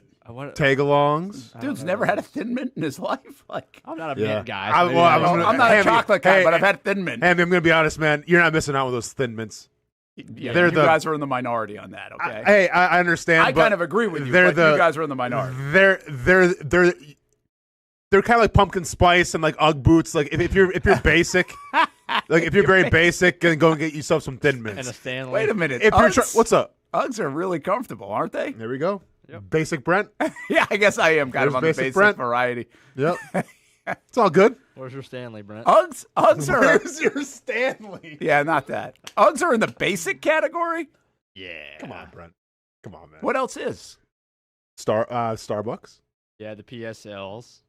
What are PSLs? Pumpkin spice latte. Oh, my. But that specific the fact drink that you know, or okay. Starbucks in general. I don't know. That was like a shortened thing. Oh yeah, pumpkin spice is basic. What else we got? Hamby? Going to Target twice a week. Oh wow. Okay. Yeah. Maybe a little basic. Sure. Yeah, I mean, it's really just the UGG boots, the Thin Mints, and the PSLs. Oh yeah, the Stanley Cup, the Stanley thermos. The Stanley, is that common? That thing? Yeah. It's basic. Well, it's like It's basic as basic can be. Anytime It's you're kinda got a spending $80 connotation. just because everybody else is, you're gonna be. How about a like that. Lululemon sweatshirt? Okay, I'm not. This is over my head. I think I feel like I've heard this 80 times in the last week. Well, that's because the NFL came out with a Lululemon that was partnership. It's $160. $168. Yeah, that was like a month or two ago, wasn't it? So is that James basic Gladstone or and not? Tony Baselli rock the ever living what out of them. Okay. Oh, they can definitely afford it. I don't think Lululemon hoodies are basic because I don't think everyone's like basic people aren't buying them. Yeah. Well, I would say that, I but you feel said like- Starbucks, and Starbucks is like $7 a coffee. Yeah, but like that's affordable. I mean, Yeah, in the grand scheme of things, it's affordable. 160 something bucks for a hoodie. Austin, have you seen all the stuff about the quarter zip? No, I mean I know what the quarter zip is, obviously, but we're talking about the quarter zip. It's like as soon as you get a quarter zip and you start rocking quarter zips, that's when you've like grown up and your like frontal lobe has. Yeah, it's like Well, once you I hit am- the quarter zip stage, you don't go back. I am proud to report that I have never, and I do not own any quarter zips. Never worn one. I own plenty, but don't wear them. Brent, I mean, I think I have an Action Sports Jacks one, but I've never like put it. I think Brent gave us one. Was it a quarter We zip? did have that, yeah. Yeah. That was more like, that's not like the quarter zip you're thinking like, I mean, I guess it is, but it felt a little more sporty. Okay. The reason I have quarter zips because that's the golf world. Yeah, I mean, sure, everything made yeah. in the golf world is, every pullover is a quarter zip. Mhm. But I think more like the quarter zip that you're referencing now is like straight out of like a magazine, like a 45, like my age group, right? Wearing, what are we at? What are you laughing at? Delphonic Delphonic. says even first class Brent doesn't wear Lululemon. Hamby, I wear Kill- knockoff Lululemon. Kilkenny says back off. My Stanley's been using it for 40 years. Whoa. Okay, so that's like the OG. Yeah. That's like like when vinyl became a thing again. Like this guy's been listening to vinyl since the '60s. Yeah. Not he didn't get on the new trend. You know like what he I- didn't go to Urban Outfitters and get a record You player. know what I think of when I think of a Basic? Stanley? Oh, I think of the tape measure. Remember that brand? You ever see? Remember that it was like silver with the yellow. Yeah. yeah. I mean, I know what you're talking about. I guess Yeah. I forgot that was called Stanley. That's- Yeah, I mean, my That's in grandpa my had mind. I'm tons pretty of sure those. it was Stanley. Hamby, And another I don't do anything like that around the house either. for sure. But I had one of those. You gotta have Just one. I've got the tools. Let's see how I've got let's way see how more tall the tools kids that are. are used. Let's see how tall the kids are getting. Hamby, would it be basic if you like ran like a half marathon and put the sticker on the back of your car? Because now I'm just trying to think of like what other like basic things there are. No, I think that No. one's a little bit more niche. Half marathon? Yeah, I mean, Okay, I think but is it kind of like, hey, look what I did? yeah, it is, but I don't necessarily think that's Not that's basic. Okay. Now I'm thinking of things that I do that Oh, yeah. Austin would qualify as basic, and I don't even know it. Come on, Brent, you're all right, man. Maybe it's a subconscious thing. Yeah. I don't really feel like I do anything intentional. what If is- anything, I'd probably go the other way. What so. does Brent do that's basic? I don't think you're that basic, Starbucks man. would be a thing, Starbucks is definitely a thing. Yeah, I mean, you have to own up to that one. Oh yeah, Okay. that's It's that's an issue unavoidable. with you. It's an issue with It's you. an issue.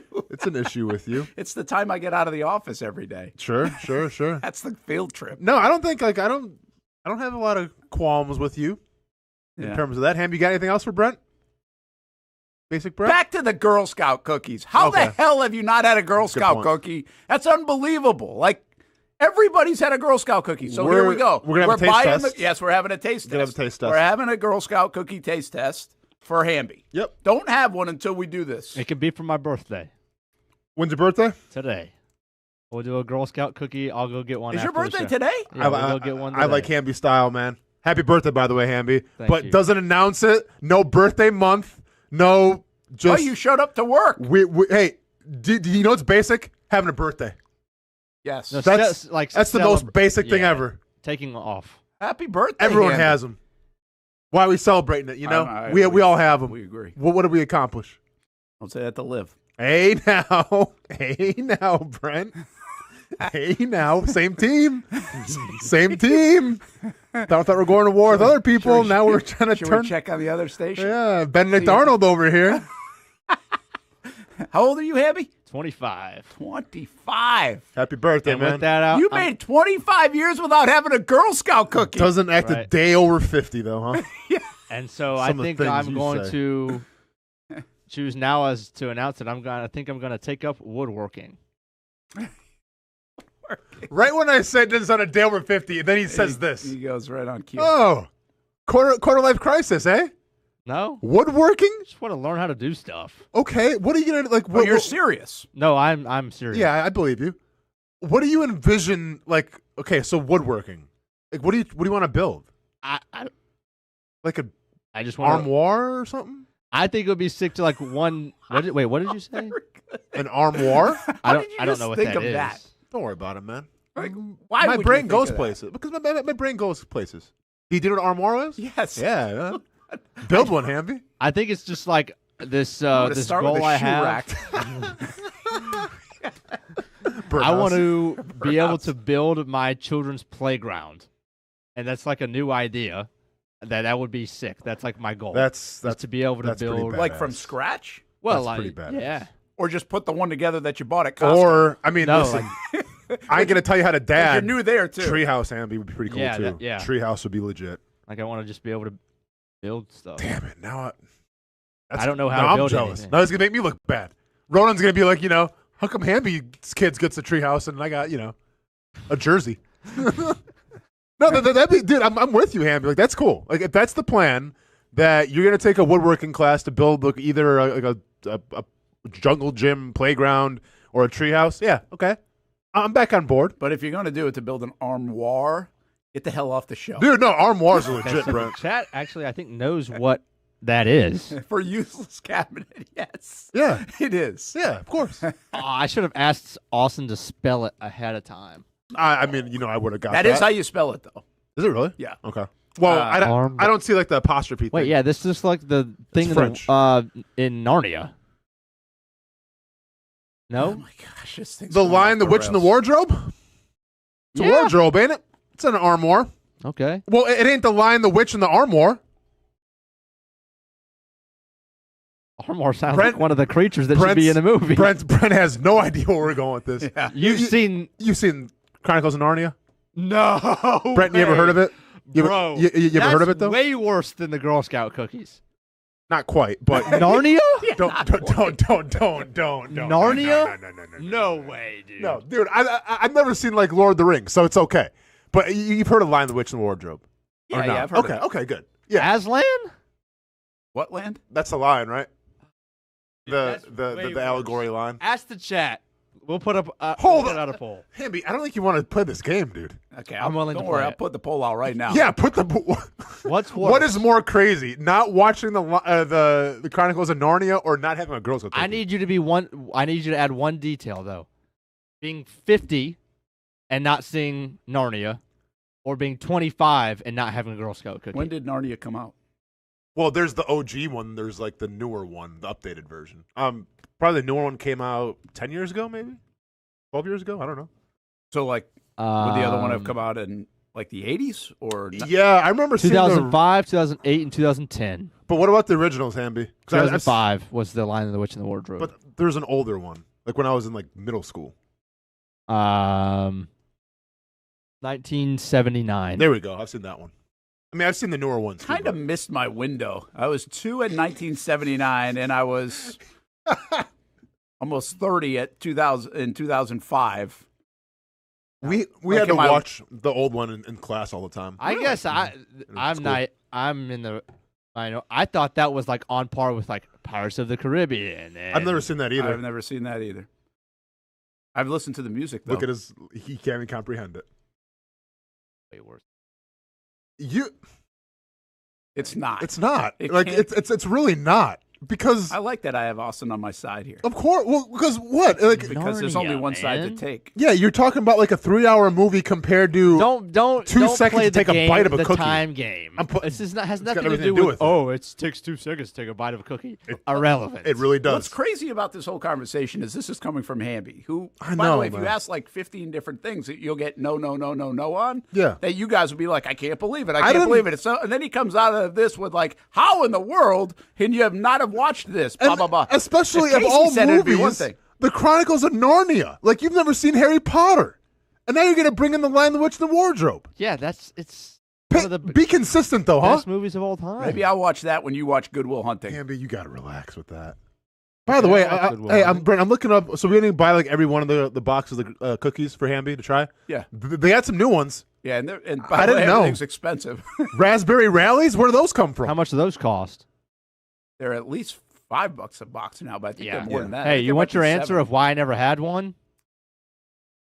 Hey, Heaven forbid that the guy donates. Yeah, you know, no, yeah.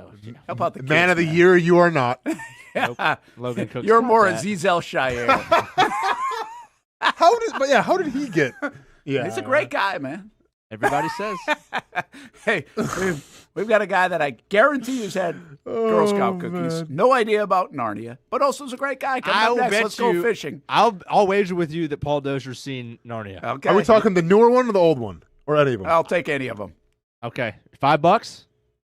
Brent, You Box got of cookies. You buying one of them or I am? All right. deal. All right. I'm staying out of this. We'll be back. You don't want to Brent and Austin Show. Let's go fishing, presented by Nindick Buick GMC. And Armor Guard Exteriors, GutterHelmetOfNorthFlorida.com. Remember, you can get 25% off with Action Sports Jacks. Just go give them a call and check out GutterHelmetOfNorthFlorida.com, or go give them a visit and check out the showroom in St. John's Bluff Road. When it's time to get a new car for anyone in your family, just remember, nobody but Nimnick, the #1 Buick GMC dealer in Jacksonville. Get the latest price breaks on 2023 and 2024 models, or the newest 2025 vehicles in the showroom on Phillips Highway, or shop online at NimnickBuickGMC.com 24 hours a day. GMC Sierras, Yukons, and the redesigned Acadias, or get the all-new redesigned line with Buicks. It's nobody but Nimnick, and part of the reason why is this is a first-class buying experience here at Nimnick Buick GMC. You're not just a customer, you're a friend. This is about getting a vehicle that best fits you and getting you on the road, and also helping you and your family down the road. Nimnick has a treating you right guarantee, courtesy, respect, fairness. And most Buicks, GMCs, and Jacksonville's only Car Bravo dealer, nobody but Nimnick. Who has put in the most years and stands behind a better experience? Nobody but Nimnick. GMC. We are professional grade. There's a saying in sports, you can't win them all, but you can win a lot with good folks on your team. Like that one painter, First Coast. It's tough to beat the sun in Florida, so your home fades. It's tough to beat that HOA when they come calling. Beat the sun, beat the HOA with that one painter, First Coast. And it's a good time to do it. Less rain to work around, and painting in mild temperatures is perfect. After all, the paint bonds to the surface so much better. Give that one painter First Coast a call at 904-417-3557 or look them up at first-coast.thatonepainter.com. Fast estimate, guidance on color and HOA requirements, and the highest quality job you'll find anywhere. Be a big winner in your neighborhood with that one painter First Coast on your team.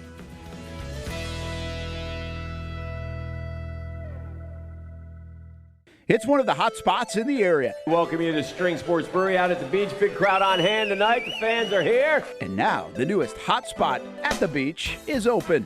String Sports Brewery in Jacks Beach has opened its doors with rave reviews. We're going to be fans forever. Cozy up to the bar, grab a seat in the sports-themed restaurant, or grab a seat outside and feel that breeze coming off the beach as the weather warms. just like the original location in Springfield. Try the popular beer menu and come for lunch or dinner too, because the food is fantastic. We got a special guest in the house. He's happy. He's feeling good. He's Trayvon Walker. It's where we hosted Jags Report Live in the football season, and the String Sports Brewery staff can't wait to host you. Hey, welcome back here to String Sports Brewery. And if you haven't checked out the new location in Jags Beach, you got to do it. String Sports Brewery, now with 2 locations in Springfield and now open in Jags Beach on Penman Road. Hi, I'm Greg Mackey from Cycles of Jacksonville. Whether you're looking for a side-by-side, ATV, motorcycle, or scooter, Honda has what you need. The Honda Talon. Ultimate performance meets family-friendly fun. Prices starting at $363 a month. Or the sporty Honda CBR 650 starting at an affordable $204 a month. Stop by and choose your adventure from a full line of Honda products.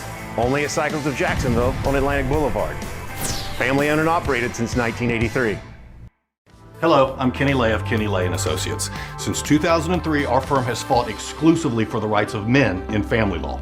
Divorce, modification of child support, alimony, custody, and more, all for men. A father is vitally important to a child's life, and being a man is not a reason to pay more in child support or alimony. I'm a single father. I get it. If you have a divorce or other family law issue, contact Kenny Lay & Associates at divorcemenonly.com. CGC Water Treatment and Plumbing is taking their 75-plus years of expertise and expanding to CGC Home Services. Water treatment and plumbing is still a big part of what they do, and now they can do even more for you. Home services like kitchen and bathroom remodeling, showers, sinks, faucets, toilet repair, backflow testing, and the list keeps going. Find all they can do at cgchomeservices.com or give them a call, 904-298-7052. It's a new look and a new name with the same expertise. They've been serving homes like yours since 1946. CGC Home Services, right here in Jacksonville off St. John's Bluff Road, 904-298-7052. And visit cgchomeservices.com. Florida license number CFC 1432579. Welcome back to the Brent and Austin Show, streaming on the Action Sports Jax 24/7 network. Hey, welcome back here to the Brent and Austin Show, Action Sports Jax 24/7 network. Early December here on a Thursday, and on Thursday that means Let's Go Fishing, presented by Nimnick Buick GMC and Armor Guard Exteriors, Gutter Helmet of NorthFlorida.com. Meanwhile, Nimnick, go check them out, NimnickBuickGMC.com, or right off Phillips Highway, and check out the showroom right around the holidays. Nobody but Nimnick. It's a good time to shop right at the end of the year for a new vehicle going into 2026. Paul Dozier stops by. It was kind of like, I'm sure you're going to talk about the Gators. Yeah. That doesn't seem too exciting. Hey. It's a new era, Paul. Come on. It's okay, man. Hey, I don't. We got to get lucky, right? Got to get lucky. That's the truth. Got to hit. I mean, the guy could be Dan Lanning. The guy could be the guy's not Billy Napier. I mean, they're total polar opposites. He could be Will Muschamp. Yeah. So he's more like Muschamp than any other coach. But we'll see. I don't think Hamby on his birthday and Kirby are shaking in their boots over the Tulane coach. But maybe they will be this time next year. It's interesting you bring up Kirby. The part about not Kirby, Will Muschamp. And I know the Will Muschamp era wasn't great. But the one thing Will Muschamp did that people don't remember is he had to clean up a lot of stuff left over from the Urban time. And, I think the people at Florida appreciated the fact that he had kind of cleaned things up for the next people that came in. It's kind of like when Norvell replaced Haggard, right? To kind of, at least in the early go, you had to clean up a lot of stuff.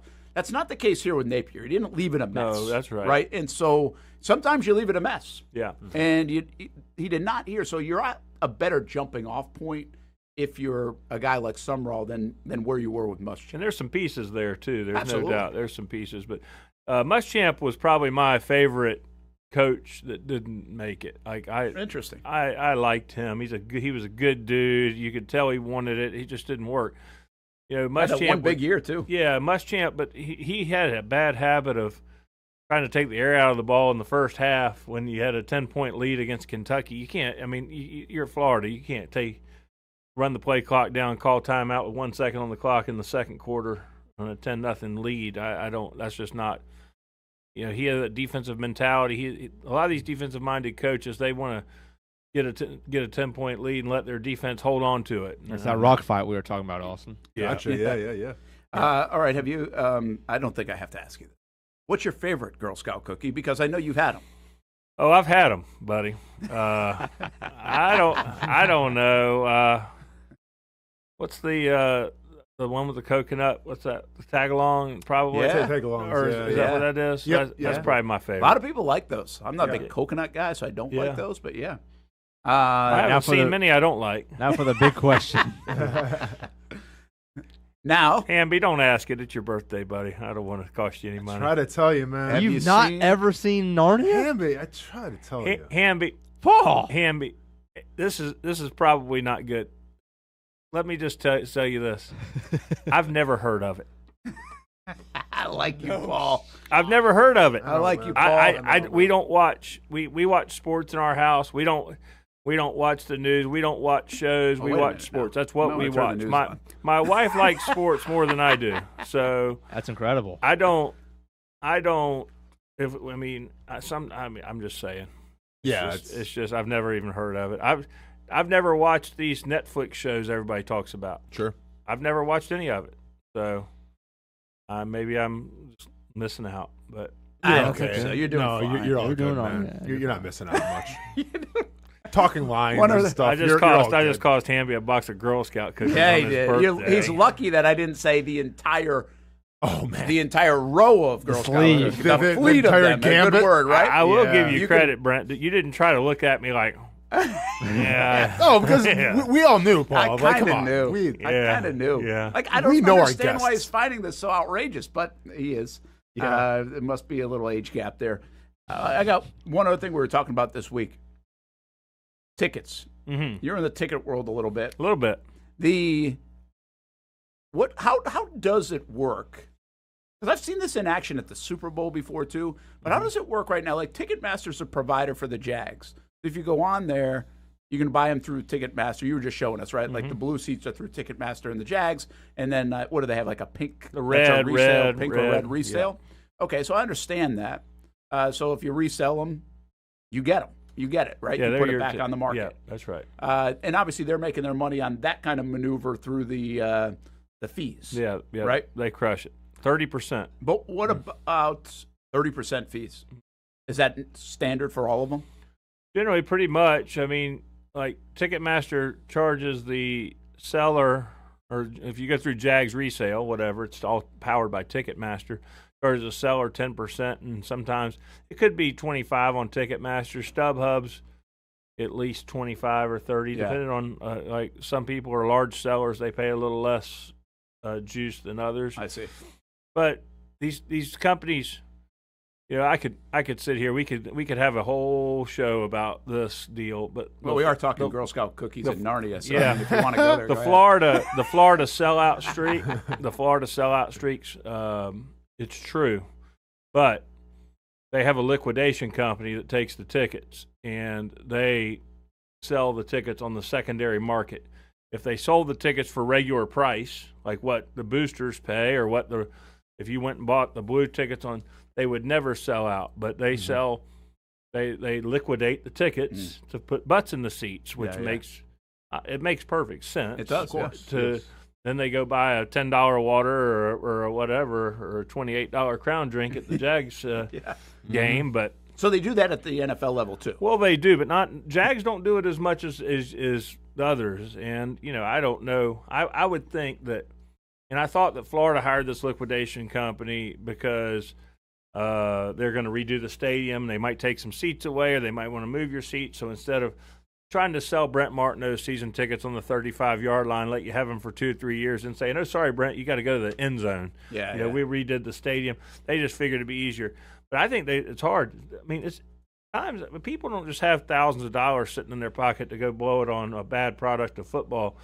So I don't think they can sell a lot of these tickets, and so they've done that. The Jags, same way. Next year, they're going to have the upper decks are going to be closed, I guess. So there's going to be a limited inventory. So They didn't do a real hard season ticket push this year. It didn't seem like to me, and that's probably because they don't want to get you season tickets at a price point that you can afford, and then say, "Oh, sorry, you can't. Next year, you're out." Yeah, yeah. In fact, the buy-in this year for season tickets was you get in line for 28. Right. Right. So that was kind of one of the carrots out there.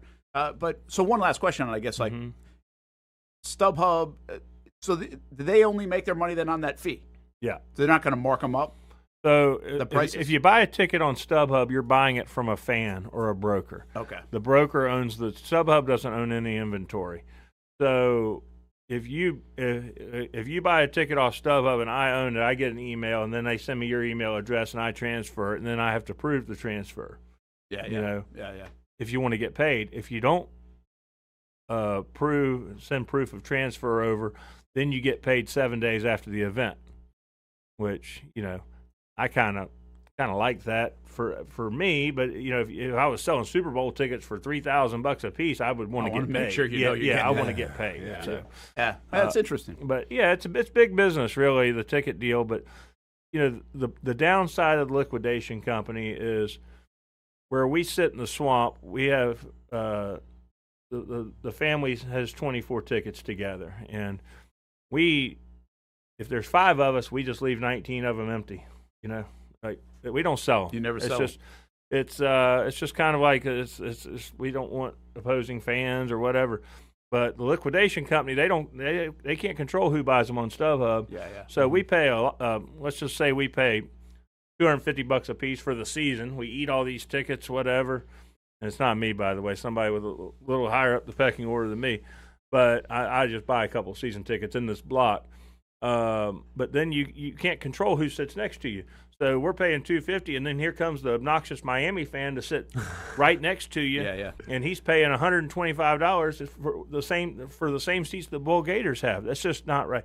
I get the liquidation company for the upper deck or the corner in the end zone or whatever, but when you're selling the tickets that your highest boosters are paying the premium that support the program year after year, and then you have to deal with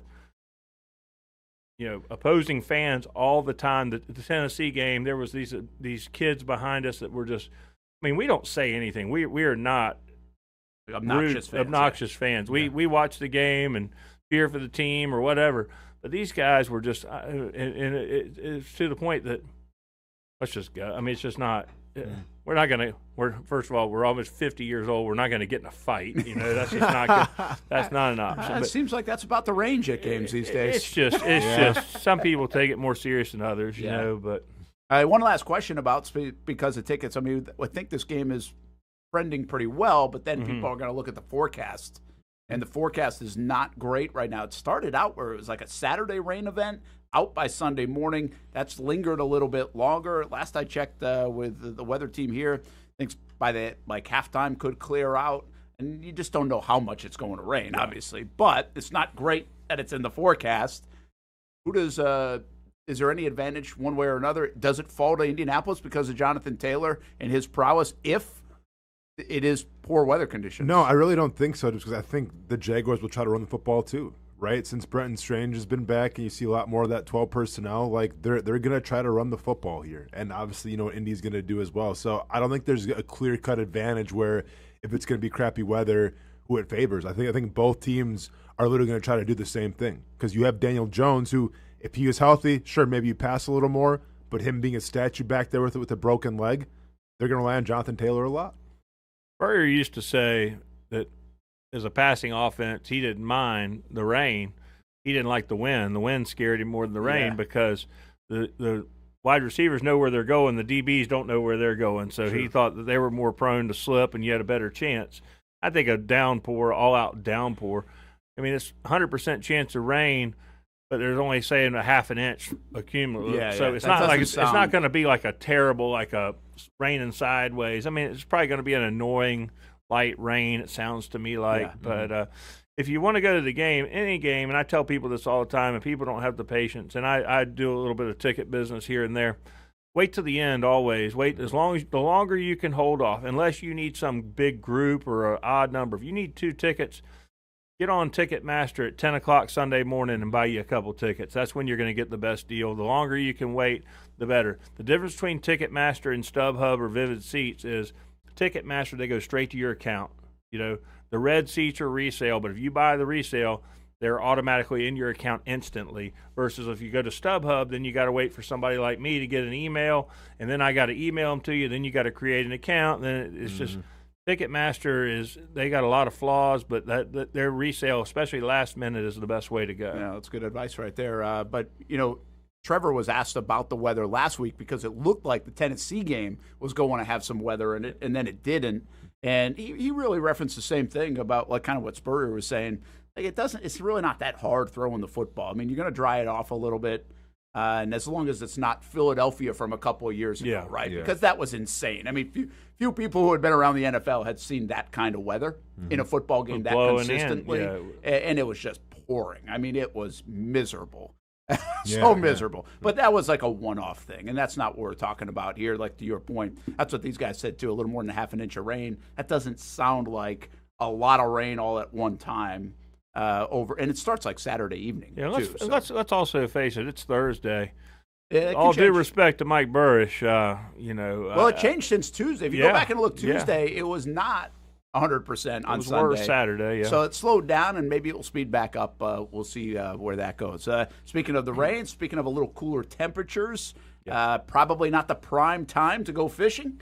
Right now, how many people are out on the water, inshore or offshore? Well, it's a nice day today. There's a lot of boats fishing offshore for wahoo today in the Don Combs Northeast Florida Marlin Association Wahoo Roundup, which is going on right now till, I think, the week between Christmas and New Year's. And the wahoo fishing's been good. There's still some sailfish, and the bottom fishing will stay good. Unfortunately, this is a short weather window. Today's the only decent day, and then it's going to start blowing again. And, the rain, inshore, a lot of redfish in the creeks, and flounder opened December 1st, so there's still some flounder around, and you can keep them now. Trout fishing's good. A lot of undersized trout, but you can go. A good way to figure out how to fish this time of year, especially for new beginners, is you can troll for trout. You can go to a strike zone or a tackle store and buy you a 1/4 ounce or 1/8 ounce jig, depending on how deep of water you're going to, and just bump the boat in and out of gear around the creeks, and you'll catch trout. And usually where you catch one, there's a bunch of them because they're normally schooling fish. And then you can figure out, there's a reason he's there, but it's fun. Kids love that. That's a good tip this time of year, is to go troll for trout in the creeks. Put a couple 1/4 ounce jig heads, a little paddle tail grub or something like that, and throw it out there and just hold on, because it's really a lot of fun. It's really a lot of fun, and it'll teach you spots where fish, like I said, there's a reason he's there. How was your Thanksgiving tradition of fishing? Oh, well, we didn't go. Oh, Now, the weather. I mean, it was bad. I was in Rhode Island, so I didn't. It was blowing. It was well. Sorry, Mike. Again, it was supposed to be blowing 20 to 25 and be like mist and rain and nasty. Then they backed it off to 15 to 20 and 55 degrees. It was blowing a little bit in the morning, but by like 11 o'clock, it was gorgeous. But it was okay. It's still, if it's blowing 15 and cold, it's not ideal for the kids. So we passed, but I know some people that did go, and they caught them pretty good. All right, good deal. Hey, the holiday's right around the corner. Go visit Nimnik Buick GMC. They're kicking off the season with prices that are better than ever. Nobody but Nimnik. Go visit the showroom right off Phillips Highway or NimnikBuickGMC.com. All right, Paul Dozier, go watch Narnia this weekend. No Florida football to watch. Yeah, there's no more Gator. I'm going to watch Georgia. I'm going to watch Hamby's team, and I think they'll probably beat Alabama this time around, but you never know. That's kind of like Herbie's kryptonite, I guess. Who knows? We'll see. Paul, let me ask you real quick. Who's going to win the Heisman? I hope Pavia does, but I think I don't know. Let's see what Ohio State does. Whoever wins the Big Ten championship? Yeah. Who do you think's going to win? I mean, who knows? I think Ohio State will beat them, but we'll see. That is actually a great showcase, and I know Hamby brought this question up. I mean, whoever wins that game, which quarterback plays well, could certainly jump into chance. That Heisman, right? I mean, it's kind of a Heisman playoff in a sense. I think the odds are about. I think there's about a 2. I think Pavia and Mendoza have the. saying, They're all right there. I think so. And Pavia's not playing, so that's a disadvantage for him. They tried to play. Did y'all hear that? Yeah, I saw that. I was actually looking at Twitter about that. The only way they can play legally is to go to Hawaii. Well, why is it? I missed that. I don't saw understand that, but I didn't fully dive into it. Do we know why that is, Hamby? I don't know the Hawaii portion of it. Yeah, everything it was said Hawaii. I didn't know if that was fake or whatever, but I don't know. There's some rule. Where are they going to play? Miami, right? Yeah. Wasn't that kind of the deal? They could play Miami, or they could play another team in the ACC, or they could just try to get Ole Miss would never, but the bowl game before the bowl game. Yeah, Long Island, college maybe? football. Yeah, I think they're available. They're available. Yeah, I'll take the check. They're hungry. They're hungry. College football, man. Take just the trip to Hawaii. Get a little more redemption. Yeah. I'll say this. I know you guys got to go to break, but I'm a Gator. I wanted Lane Kiffin like everybody else, and everybody's piling on the guy. I have a hard time blaming Lane Kiffin. I mean, I thought he was going to stay, but obviously he didn't want to stay. And if you're going to go, you can't just burn. Look what's happened to Penn State. You can't just burn a recruiting class. I mean, it's going to set them back for years. Sure, could have he handled it better? Maybe. But you listen to Danny Werfel on the podcast and you listen to the things. I don't think Florida's got hard feelings. It didn't sound like they did. I really don't. Danny was on the SEC this morning, and he said it is a little fascinating that they were meeting in Oxford at the beginning of November and exchanging paddle boards or pickleball paddles and stuff like that. And I mean, I thought you had to have permission from the AD to talk to you. There might be some tampering coming around. I don't know. And maybe they did. You don't hear about tampering a lot. Maybe they did have. Maybe they did have. But it didn't sound to me like Danny was. Danny Werfel's a good guy, nice guy. It didn't sound to me like he had any hard feelings. Like he said, he texted Lane, "Congratulations! Oh, by the way, can I get my paddle back?" And and Lane said Lane wrote back a really nice note. And I mean, the dog thing's a little weird. But all in all, I don't think it's. I don't know. I would if he were wearing orange and blue, I'd certainly be like, yeah, you guys, that's right, that's right, of course. And that's the way it goes. I try to be a realist. But you know what? In 5 years, Kirby's going to retire because this guy, the Tulane coach Summerall, is going to be kicking his tail. Hamby. There we go. And Lane Kiffin will be coaching for the Dolphins or the Cowboys, and we'll all be trying to find the next John Summerall, right? I like the confidence. Yeah, confidence. And in the meantime, the Gators has beat the hell out of FSU Saturday night. That was enjoyable. Makes everything better. I do feel bad for some of my FSU buddies, and I swore I'd never say that again, but. I mean, it was so promising nice week one. It was so promising. Florida State's back and everything, and I mean, look where we ended up. How far we fall. It's just bad. That's crazy that they were trying to come in from behind. I know. You hear that? Kiffin. Yeah, that they were in on the Kiffin stuff a little bit. Yeah, I don't buy it. If he would have left and gone to FSU, I might not be saying such nice things about him right now. Paul Dozier, Let's Go Fishing, also presented by Armor Guard Exteriors. Got our helmet at NorthFlorida.com. Give them a call, 904-762-7779, and save 25%.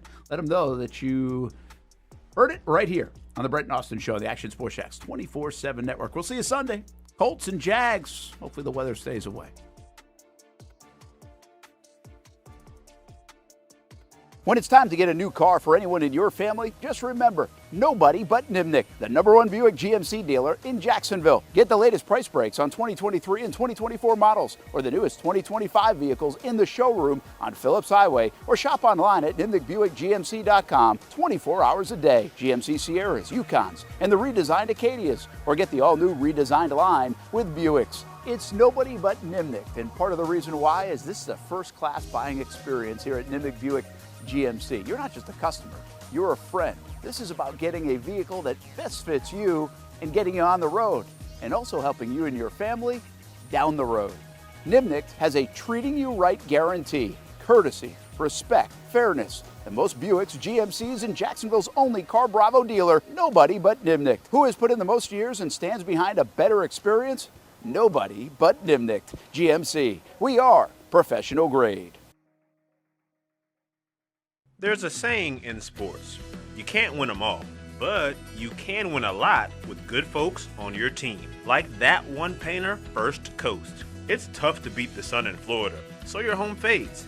It's tough to beat that HOA when they come calling. Beat the sun, beat the HOA with that one painter, First Coast. And it's a good time to do it.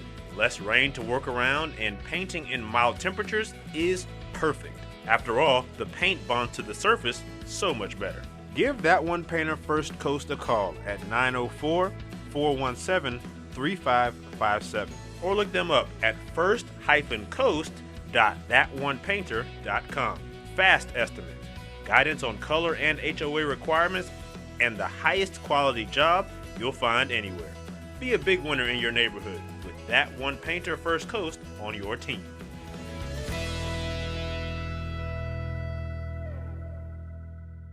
It's one of the hot spots in the area. Welcome you to String Sports Brewery out at the beach. Big crowd on hand tonight. The fans are here. And now, the newest hot spot at the beach is open. String Sports Brewery in Jax Beach has opened its doors with rave reviews. We're going to be fans forever.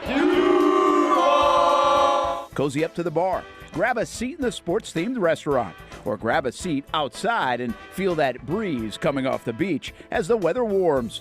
Just like the original location in Springfield, try the popular beer menu and come for lunch or dinner too, because the food is fantastic. We got a special guest in the house. He's happy. He's feeling good. He's Trayvon Walker. It's where we hosted Jags Report Live in the football season, and the String Sports Brewery staff can't wait to host you. Hey, welcome back here to String Sports Brewery. And if you haven't checked out the new location in Jax Beach, you got to do it. String Sports Brewery, now with 2 locations in Springfield and now open in Jax Beach on Penman Road. Hi, I'm Greg Mackey from Cycles of Jacksonville. Whether you're looking for a side-by-side, ATV, motorcycle, or scooter, Honda has what you need. The Honda Talon. Ultimate performance meets family-friendly fun. Prices starting at $363 a month. Or the sporty Honda CBR 650 starting at an affordable $204 a month. Stop by and choose your adventure from a full line of Honda products. Only at Cycles of Jacksonville on Atlantic Boulevard. Family owned and operated since 1983. Hello, I'm Kenny Lay of Kenny Lay & Associates. Since 2003, our firm has fought exclusively for the rights of men in family law. Divorce, modification of child support, alimony, custody, and more, all for men. A father is vitally important to a child's life, and being a man is not a reason to pay more in child support or alimony. I'm a single father. I get it. If you have a divorce or other family law issue, contact Kenny Lay & Associates at divorcemenonly.com. CGC Water Treatment and Plumbing is taking their 75-plus years of expertise and expanding to CGC Home Services. Water treatment and plumbing is still a big part of what they do, and now they can do even more for you. Home services like kitchen and bathroom remodeling, showers, sinks, faucets, toilet repair, backflow testing, and the list keeps going. Find all they can do at cgchomeservices.com or give them a call, 904-298-7052.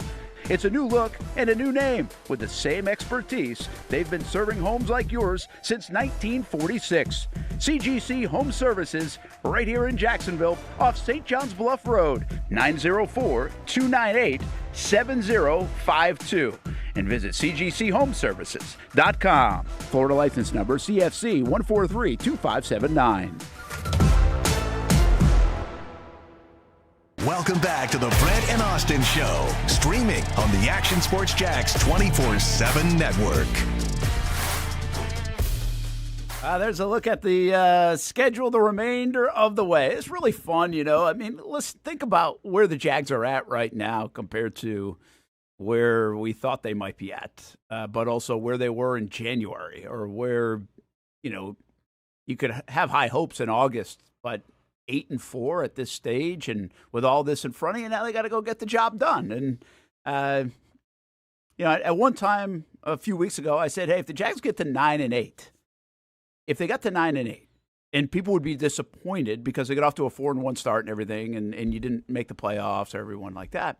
But I think by the time February and March roll around or something, you would say, you know what, that's a good turn. Like, they started to turn it in the right direction. And well, now, like, I think to have that conversation, it actually would go at 10 wins.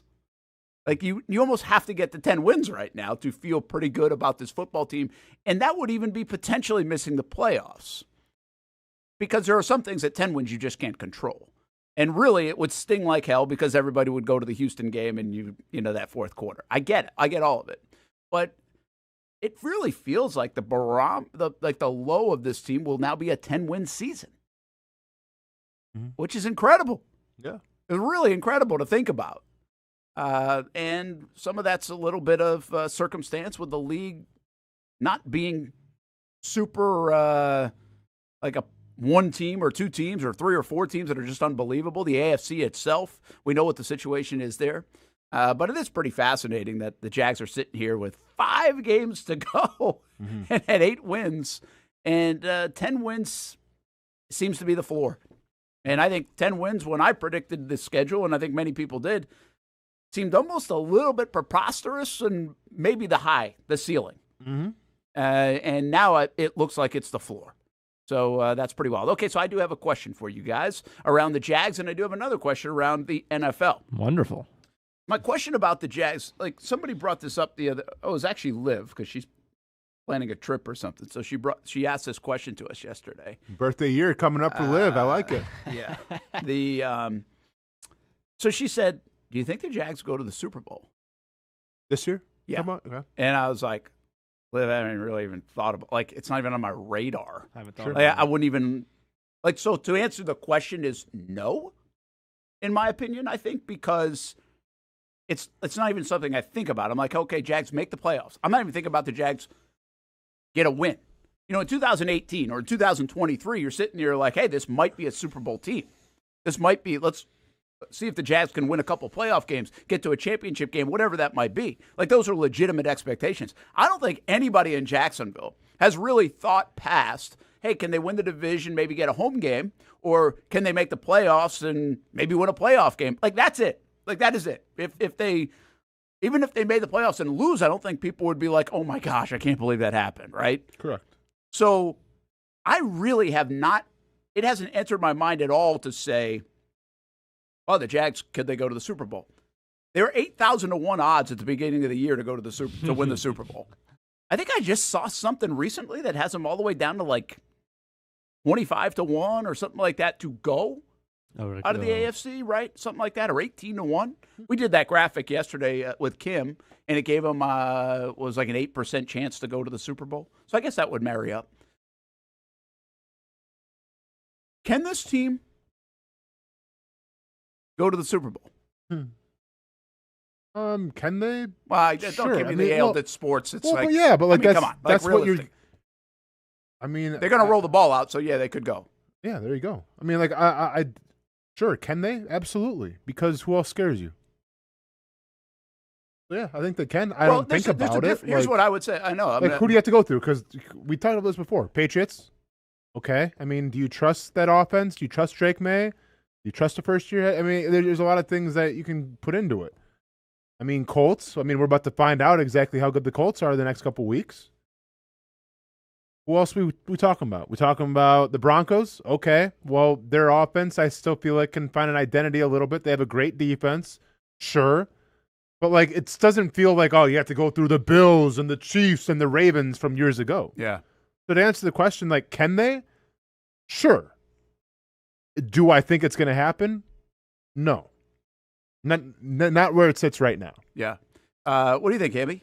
Yeah, it's hard for me to say anything different. I think if the Jags were in the NFC with the same exact record, I really think we could definitively say no. Yeah, because you're going to have to face either, you would think, obviously the Rams or the Seahawks, both of which you've played, both of which you looked like the inferior team, played like the inferior team, lost like the inferior team. So it's not like, you know, if the Chiefs were 8-4 right now, I think I would be more likely to say yes. But the fact of the matter is, you know, I think the Jags, that's their, you know, that feels like their biggest win of the season, just because of the name around the Chiefs and the players around it and all that, and there's no Monday Night Football.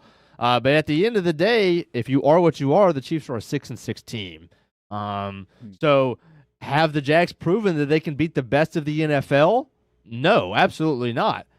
But is the best of the NFL really even in the AFC? Yeah. Maybe not. Well, because we all know this. This is what I would give you. If you make it to the Super Bowl, then you got a chance, obviously. Of course. Right? Like, that's when it's like, okay, you can. Like, I get it. We're in sports. Yes, you can. But to me, this comes back to a little bit of what the question I love to ask about this football team is, what do you know? What do you know about the team?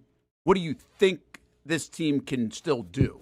And one of the things I thought about, the reason why I even thought about this question, Liv kind of brought it up, but I also thought about it in a different context because we have Jakobi Meyers tonight on Jaguars All Access. And I do think there are moves that get made. And we saw it in 2017 with Marcel Darius. And this is starting to take shape in a different way. Like a Marcel Darius kind of move that elevates your football team to where, wait a minute, we didn't see that happening. And I do think that happens from time to time in the NFL, and we've seen it in other sports. Take the Atlanta Braves, right? When they won, and it was the trade deadline moves. Yeah. I know with my Red Sox back in 2004, it was like the trade deadline moves. They don't even seem like big moves, but they really give you a different view of your team. And I think Myers is doing that to some extent to this offense and what they've been able to produce the last few weeks. But when you brought in Darius, you already had like a top 5 defense. You did. And then you just got it better. You bring in Jakobi Meyers, not necessarily because it's like, okay, well, we're already have an embarrassment of riches as an offense. Let's just add one more to see what happens. Like, this was out of necessity. Yeah. Right? So you took a wide receiver, when you had an offense a passing offense at least, that was probably in the bottom quarter of the NFL, and now you've elevated yourself maybe the top half. Yeah. Right? So, like, I don't think it's the same thing just because, like, Darius was coming into a great situation. Myers is coming into a situation where you kind of have to be the guy because we really don't have a lot of other people. I think that the difference here's the only similarity is the fact that you made an acquisition. That's made a difference. Mm-hmm. I do think Darius made a difference. I do think the reason why they're up, he's not the sole reason why, but I think in part the reason why they're up in New England in the fourth quarter with 10 minutes to go and looking like they might go to the Super Bowl is in part because you got a guy like Darius. Mm-hmm. The domino effect of what he did for the rest of the defense, what he did for the play caller on defense. And I think that's, again, this isn't just, Jakobi Meyers all of a sudden is going off for 150 yards a game and 2 touchdowns. That's not it. It's what he's done to elevate your offense, elevate your quarterback, give Liam Cohen more answers in play calls, elevate Parker Washington, and what we haven't seen just yet, but we might have seen a little bit of the other day, is elevate a Brian Thomas Jr. And so the domino effect of him you already knew this. You could run the football a little bit. You could be physical because they've been trying to be physical, and they've been able to show that almost week in, week out. Your defense has been turnover happy and can stop the run. You've got good special teams. You do all that. What you don't know is your passing game. It's been very inconsistent. Your quarterback's been inconsistent. Your passing game in general has been inconsistent, if not disappointing. But since he got here, it's been elevated, and we still don't know where that ceiling is. And that's why I think there's like all the things you guys just said. AFC's wide open. We know it. You get in the dance, you got a chance. What I'm curious to know is, like, have the Patriots played their best football? How much more between what they are now and their ceiling? Denver, where's their ceiling? Where are the Jags in that kind of conversation to say, hey, if you do get in, you can go for a month and play the football we haven't even seen yet. Because I don't think offensively we've seen their best football, yet they're averaging like 30 a game over the last 4 weeks. So that's what makes me think is like, well, in 2017, by the way, we did not see an AFC championship, almost Super Bowl caliber team, even though they played very well on defense. They were still led by Blake Bortles and an offense that looked, okay, you can run the football, but again, where's the dynamic passing game? When you get to January, you're going to have to outscore some people. Yeah, but they did have the best defense in the NFL. But they did have one of the best defenses in the NFL. That's why Houston still scares me. Yeah, and they should. But I still don't think you thought when in 2017 they were 10-6. They'd won the division. You knew they were getting a home playoff game. But you didn't necessarily – you knew they had to go on the road at Pittsburgh. Mm-hmm. That's where the road was supposed to stop. Yeah. Mm-hmm. Even for that team. That was kind of like the ceiling move. And then, bam, with 10 minutes to go in that AFC Championship game, they were the better team on the field against the New England Patriots and should have gone to a Super Bowl. And we all know that. But we didn't know that, I think, when the playoffs started. And that's what I think is fascinating if you can get there. Now, listen, there's not even a guaranteed chance they'll get to the playoffs. They've still got to earn that opportunity.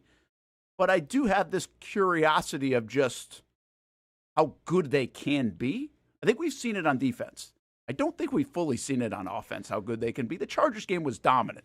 But even that was running the football. They ran for 200 yards, not the passing game just yet. So that's where my curiosity comes.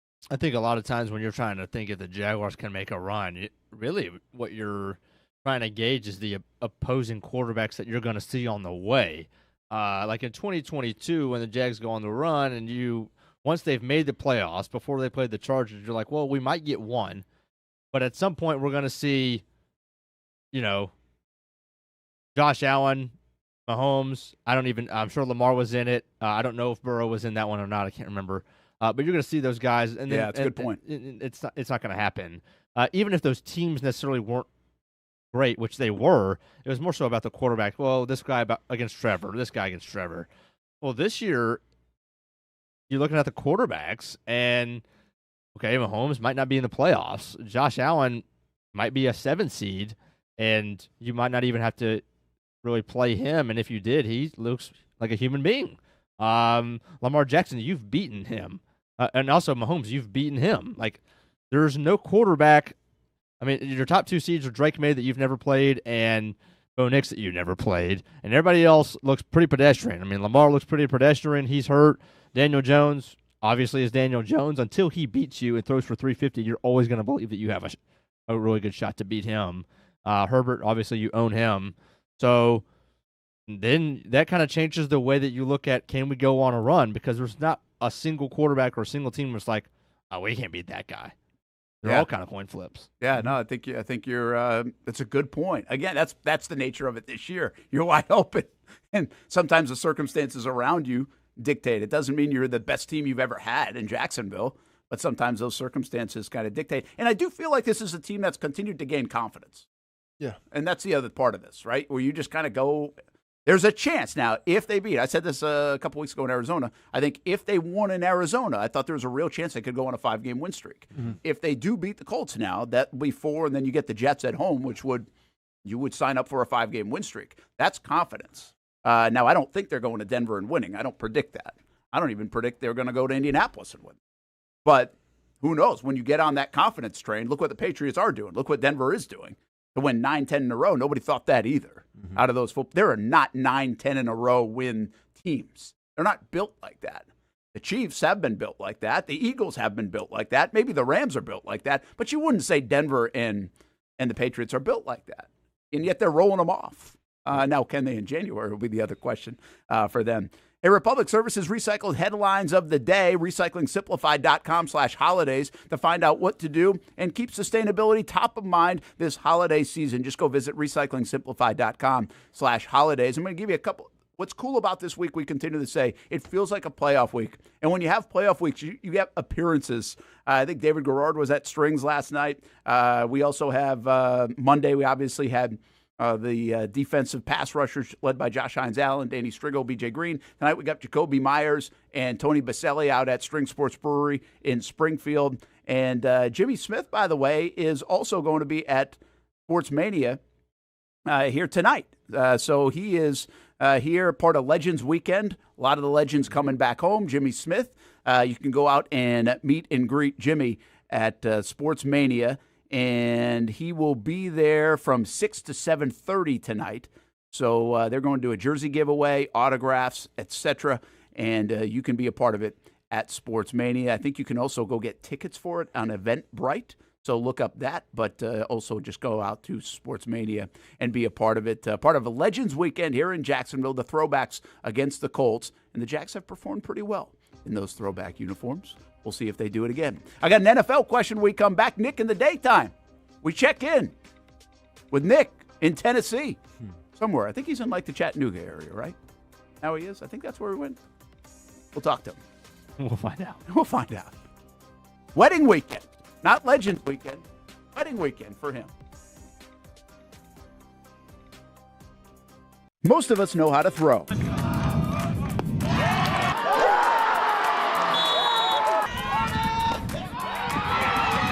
But you need to know what to throw. I'm not talking about footballs, baseballs, softballs. We're talking about those items you need to recycle.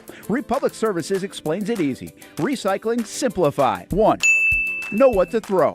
When in doubt, throw it out. 2. Empty, clean, and dry those materials. It takes an extra minute, but it makes a big difference. And 3. Don't bag it. This makes the recycling process faster and more efficient. This is a look at the Republic Services North Florida Recycling Center. You can make this process even more efficient. By utilizing those 3 steps, Republic Services can help you become a better recycler in your home. Learn more at recyclingsimplified.com.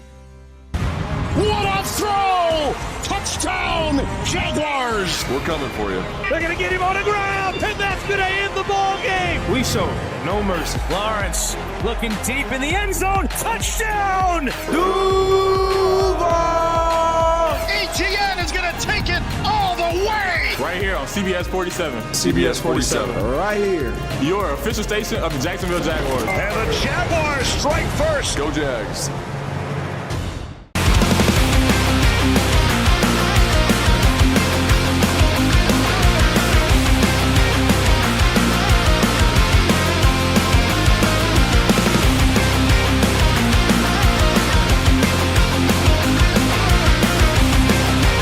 You have the opportunity to explore what you might want to do with your life. There's so many opportunities here that it can spark interest that you didn't even know you had.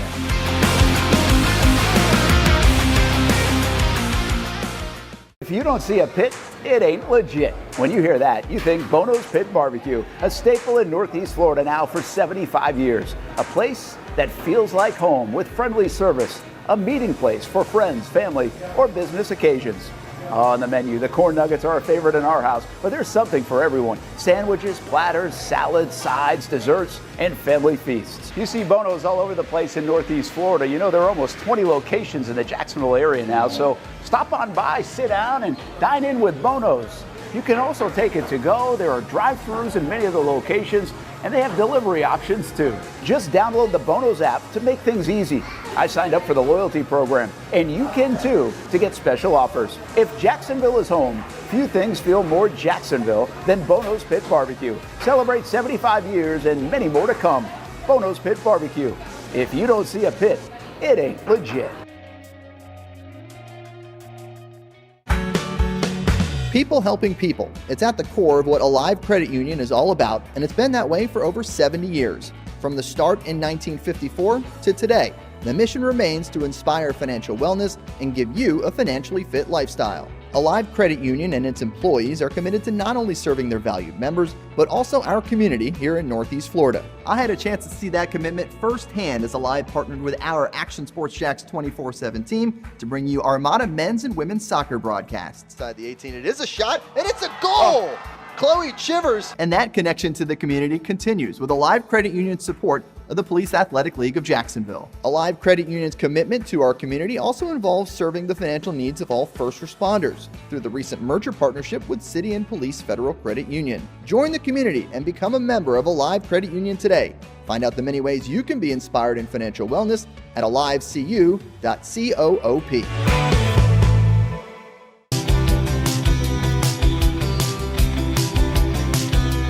Welcome inside the Armor Guard exterior and gutter helmet showroom. There's a lot going on, like glass exteriors, replacement windows, and down there we have the retractable screens and awnings, plus hurricane protection. Let's talk more about those gutters, and to do that, we bring in Kevin. He's the owner, he's the expert. Why Gutter Helmet? Well, Gutter Helmet is truly the only maintenance-free product. It lets the trash and debris go on the ground, the water wraps around and goes inside. Unlike filters, they sit on top of the gutters, and the trash and debris build up on top of filters, which requires maintenance. With Gutter Helmet, we're going to keep you off the ladder, the most dangerous thing in your garage. With Gutter Helmet, you'll never clean your gutters again. So get off the ladder and put on the helmet. Gutter Helmet. Get a free estimate at gutterhelmetofnorthflorida.com. You can also call 904-762-7779 or visit the showroom on St. John's Bluff Road in Jacksonville. Welcome back to the Brent and Austen Show, streaming on the Action Sports Jacks 24/7 network.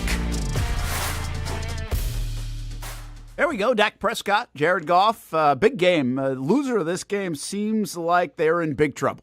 I don't know if it seems like. I think they are in big trouble. But should be a good football game tonight. A track meet, would you suspect? Absolutely. Yes. Is Sewell coming back? Do we know that yet? I know he's been questionable. Was he questionable? Yeah.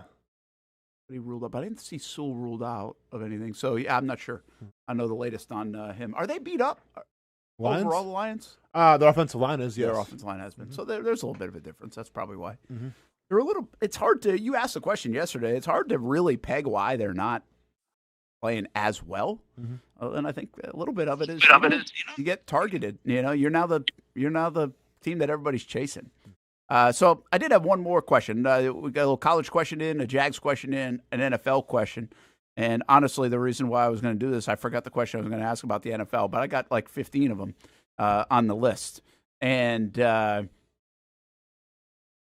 is Jerry Jones saving himself from the whole Micah Parsons thing because of the way the George Pickens move looks and also what the Quinnen Williams move has done?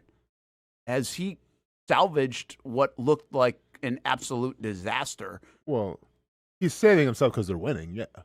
Yeah, and whether that's Quinnen Williams, whether that's obviously George Pickens, when CeeDee Lamb went out, yeah, anytime you win football games, people can kind of forgive you in terms of, the roster moves that you made, even if it was probably trading away your best player. So, yeah, I think the team's saving him, but yeah, his moves to bring in Quinnen Williams has definitely been a big deal. Now, next year in the draft, you don't have so much capital, so we'll see how you play that out.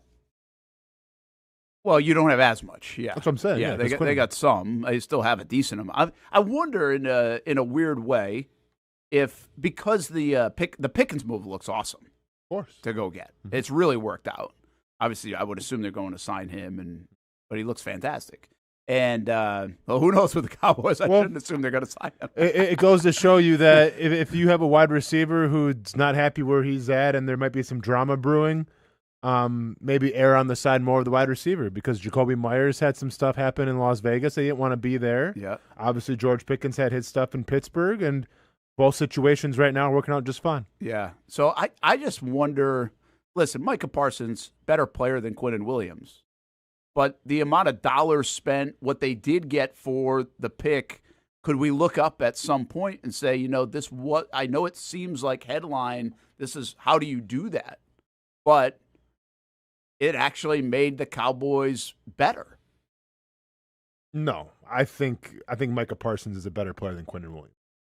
I don't. Because that's not the question. The question you're is, saying, does did it make the it better? Cowboys better? I don't think so. Because I think the Green Bay Packers on defense are exponentially better now because of Micah Parsons.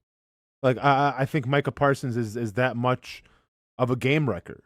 So while the Cowboys are good, I think it's more on their offense than it really is right now on their defense. And why Quinnen Williams has upgraded that, especially in the run game, I still feel like they would have been a better team if they would have kept Micah Parsons. Yeah. And obviously we don't know. We don't know that part. But I do wonder who, and it's a lot of what they get. Who do they get as well with that draft capital and everything else? I would just say this. I do think the one thing about the defensive tackle is very important. We've seen that really become a big thing. They make big money. They don't make Micah Parsons kind of money. They don't make $45 million. You're tied up with $45 million in that one position, one player. Whereas now you could go get 3 different players and 1 stud player in Quinnen Williams, 2 draft picks for that one player. And I know he's awesome, but maybe there's a chance that you can win that depending on how good they draft. And we won't know that for a couple more years. But I do think it's just wild to think about Dallas, one, having a chance still because they looked messy, and also just how well the Quinnen Williams move has worked, but also how well the George Pickens move worked. Because you never knew what you were inviting in. No, without a doubt. You have said this a lot. By the way, I thought about you on the George Pickens one this week because you said, hey, when guys leave Pittsburgh, what happens to them? Well, this is one that This is the he one left that's- Pittsburgh, and it's actually worked out. It's worked out without a Which doubt, might man. say more about the Tomlin conversation and where the Steelers are at in general, because usually those don't work out for other people. No, for sure, man. It's definitely helped them out a lot. Yeah, I mean, time will tell who wins the Micah Parsons trade and everything like that. But Green Bay right now, they have a top 5 defense, and Dallas does not. Ryan O'Halloran just tweeted this out, by the way, from the Times-Union. Jags practiced. Andrew Wingard not out there. Walker Little not out there. Both concussions. So that continues to be pretty serious, obviously, for both men, including Wingard, which is surprising to us when he popped up yesterday on it. Practicing, though, today, Trayvon Walker and Parker Washington. I love to see it. So that is very good news for the Jacksonville Jaguars. Antonio Johnson, no contact jersey, but again, I don't get too carried away with those unless something else really pops up. One last thought on this game: Lions-Cowboys, who wins? I'll take the Lions. I think if Sewell comes back and everything, I'll take the Lions. Hamby, what you got? Give me the boys. I've been riding with the boys recently. I'm with the boys. You know, I'll give you one other thing about this whole deal. I'm not saying I'm rooting for the Cowboys, but they are kind of fun to watch. Oh yeah, you know, absolutely. and Dak's an easy guy to root for. Yeah. So I don't know. Maybe I am It's a rooting bad for the rap. Cowboys to get in the mix. Yeah. In a weird way and come back. If there was any possibility they could come back and, throw in a couple Eagles losses in the mix here, and the Cowboys would actually win the division, I would be rooting for the Cowboys. I'm tired of would the not be. Eagles. I'm tired of Skip Bayless, so I'm all set. Well, yeah. Does he still pop up on your? Did y'all Every see, by the way, that He does not pop up on mine. the Eagles OC, his house got egged? Oh yeah. Yeah, we talked a little bit about it yesterday. Oh, yeah. Yeah. Can I quickly answer a question for Daniel Kilkenny had for me? Oh yeah. So Daniel Kilkenny, going back, I'm actually looking at the chat for once. Question for Austin: did you have coaches that kept the playoff chart up, and coaches that didn't? Which approach did you prefer? And then I assume he's referring to the Liam Cohen in the Hunt, where he's not about the charts and everything and keeping the reminders up. And I'll say this much: when my rookie year, we finished 8-8 with Jack Del Rio, and the chart was up literally like the final 4 games of the season. And I'm under the philosophy of, I think when you start the season, it's important to know exactly what you're working for, right? So if you want to put a picture of the Lombardi up there, if you want to put a picture of, the celebration, the parade, of like the route that you're going to take, more power to you. But then I feel like once the season starts, I'm under the philosophy that's got to be a week-by-week basis. I remember going into the last game of the season, I believe we were playing at Houston, and the Colts might have been playing at Tennessee, but it was between us and the Colts to win the division and then go to the playoffs. And there wasn't going to be a wild card team from our division. And I remember we're playing at the same time, and we're on the sidelines, and we're kind of getting whooped by Houston. And I remember the coach is going, Indianapolis is getting beat right now. We got to focus. And it's we shouldn't be putting energy on what's happening outside of the game that we're in right now. So to answer your question, Daniel Kilkenny, I think what Liam Cohen's doing is the way to do it. Players are going to know what's at stake, right? Players are on social media. Players watch TV. Players know right now where they sit in the division. The last thing you need to do in a meeting is reiterate what's at stake week by week in terms of if we win this game, then no, because that's extra energy and that's extra focus that doesn't need to happen on, depending on other teams, what's going to happen, right? I would much rather just focus on the task at hand, focus on Jonathan Taylor, focus on the Colts. So to answer the question, I think Liam Cohen's doing it the right way. Well, just a couple of clarifications here. If you didn't see the little snippet from the Jaguars that they put out, he basically said, listen, I know you guys all know what's at stake. I don't need to sit here and tell you. You know it's a big football game. And then, boom, kind of went right on message. He also acknowledged, listen, he told the players on Wednesday that be ready. People are going to ask you that we've beaten the Colts 10 times in a row here at home. Outside of that, he didn't play that up at all. What I don't know what you're referencing exactly, if you can clarify, is the chart. What do you mean, the standings? Or chart of percentages to make the playoffs? No. Well, so a lot of coaches and ones that I played for, they'll put up exactly where you are. Exactly this is where we're at right now, guys. We're in the first place. We win these next couple games. we got the home playoff spot. Okay. Right? Like, So they'll actually lay that out. some teams will, some coaches do that. Some coaches are really big, and Jack was big on this as well, where instead of like putting up a week by week, you put up a quarter. So the first 4 games, next 4 games, and this is back when it was 16 games, obviously. Yeah. So he would divide it up into quarters. Like, every coach has a different philosophy on this. Some coaches want to live, I feel like, in the present and just go a week by week basis. Some coaches want to see, like, listen, look at how far we've come. Look at how much farther we have to go. Things like that. I'm under the Liam Cohen approach. I think energy and effort is finite, and I'd rather focus that on the task at hand than the what ifs and the future, what it holds. Yeah. And by the way, that fits exactly what he said all along, because he's also very process oriented and said, hey, let's just look up at the scoreboard at the end of the day and see where we are. Correct. Let's attack it this way. So that kind of falls in line. It would be actually very different if he said it the other way. All right, it's time to get to Nick in the daytime. We're checking in. I think we got him. Wait a minute. He wore a hat. Let's go. He wore a hat. Yeah, To see I had the to put hair. the one Jags Where's hat I the got on. hair? Take it off. It's still there. Look at that wave. Wow. Fresh Look cut at from the wedding. that. That looks sexy. Okay, Peaky Blinders, I see you, man. Looking good. Yeah, I don't know. I go Peaky Blinders, but yeah, it's a fresh cut up as of yesterday. What is happening, Nick? Oh, buddy, just trying to get ready for all this. There's stuff scattered all over the apartment. I'm sitting on the camera here is on a box of tote of stuff going. I'm using another thing for the night before party to prop up the camera to give you a decent shot. We're just trying to hold it down till Sunday. So Sunday is wedding day. Yep. What time? 3:30 is the ceremony. Okay. So you can peek at the Jags game before that. That's good. Now, Nick, will people be provided snowmobiles to get there, or how is this working with, because it's winter time? I missed out on the snow window, unfortunately. It's north of I-40, so a couple miles north of us. Okay. So the weather looks pretty clean for Sunday? No, it's like 50% chance of rain. So it's going to be like overcast and gray, but I'm not mad about it. Okay. And how cold? I think like 55. 50, okay, that's so it's not bad. super You cold. can win It's with pretty that, mild. Nick. It's like 35, 38 right now. Okay. So it's getting a little bit warm, over the next couple of days. And that's Chattanooga area, right? Yeah. Yeah. Shout out to global warming. All right. Kill that ozone. Let's get it, man. Nick's got a wedding this Hey, show early too. December, you're okay. If you did it December 21st, you might have a different story. We'll see. But how's life been, Nick? Life's been interesting, I tell you. So, I moved up here at first. I wasn't in TV news anymore. Your but life I'm back is interesting. But I'm back in TV news now. So I got let go from that job. I DoorDashed for a month, bought a bunch of stuff that the fiance wanted for the wedding. And then we got back into TV news. So you got let go. Yeah. Like, was that bad performance or yeah, times? Bad sales month. So you did this.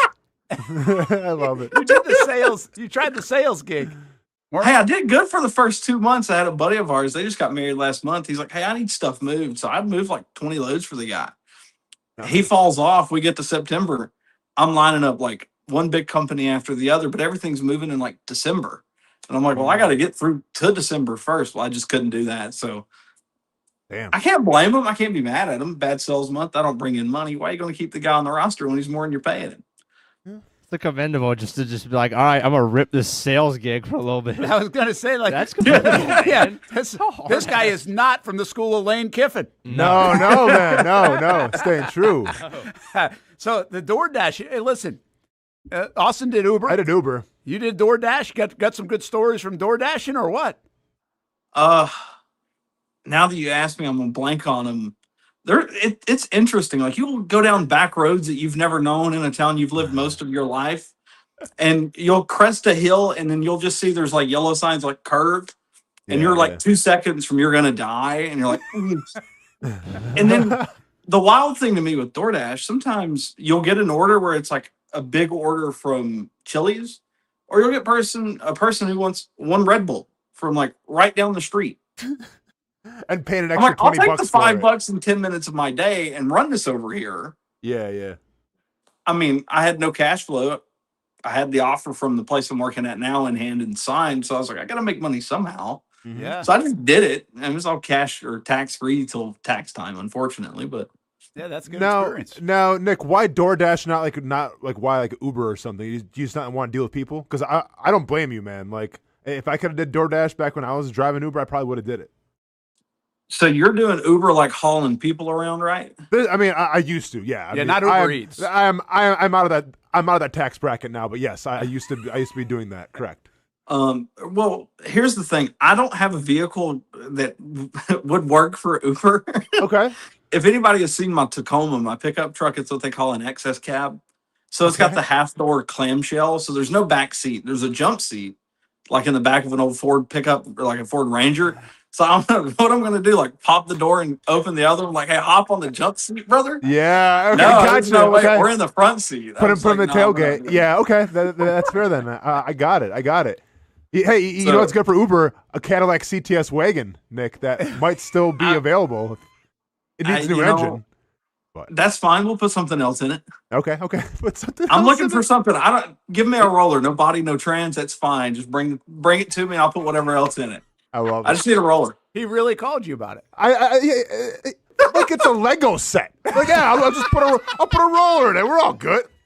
No. Okay. If the motor's gone, that's fine. Is the motor like totally blown, or can it be fixed? No, it has seen its last day. Oh, It's there's over. a big like hole in the block. Yeah, it thought it was going to Hamby's wedding. It said, "Nah, we're out of here. See ya." Boom. That Cadillac was like, "Yeah, you don't really want to go. Stop." Nah, we're good. And you wished it was 55 degrees. Oh, that I day. wish I was going to your wedding, man, because 100 degrees sitting in there with a suit was not fun. Yeah. Yeah, I imagine. So, how are you getting? What transportation are you taking to the wedding?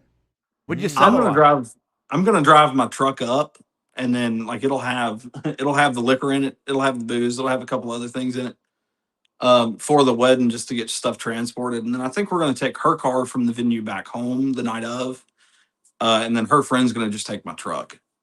But Nick, you're a car guy though. You don't like some like special car on standby, like a reserve for the special day. Unfortunately, no.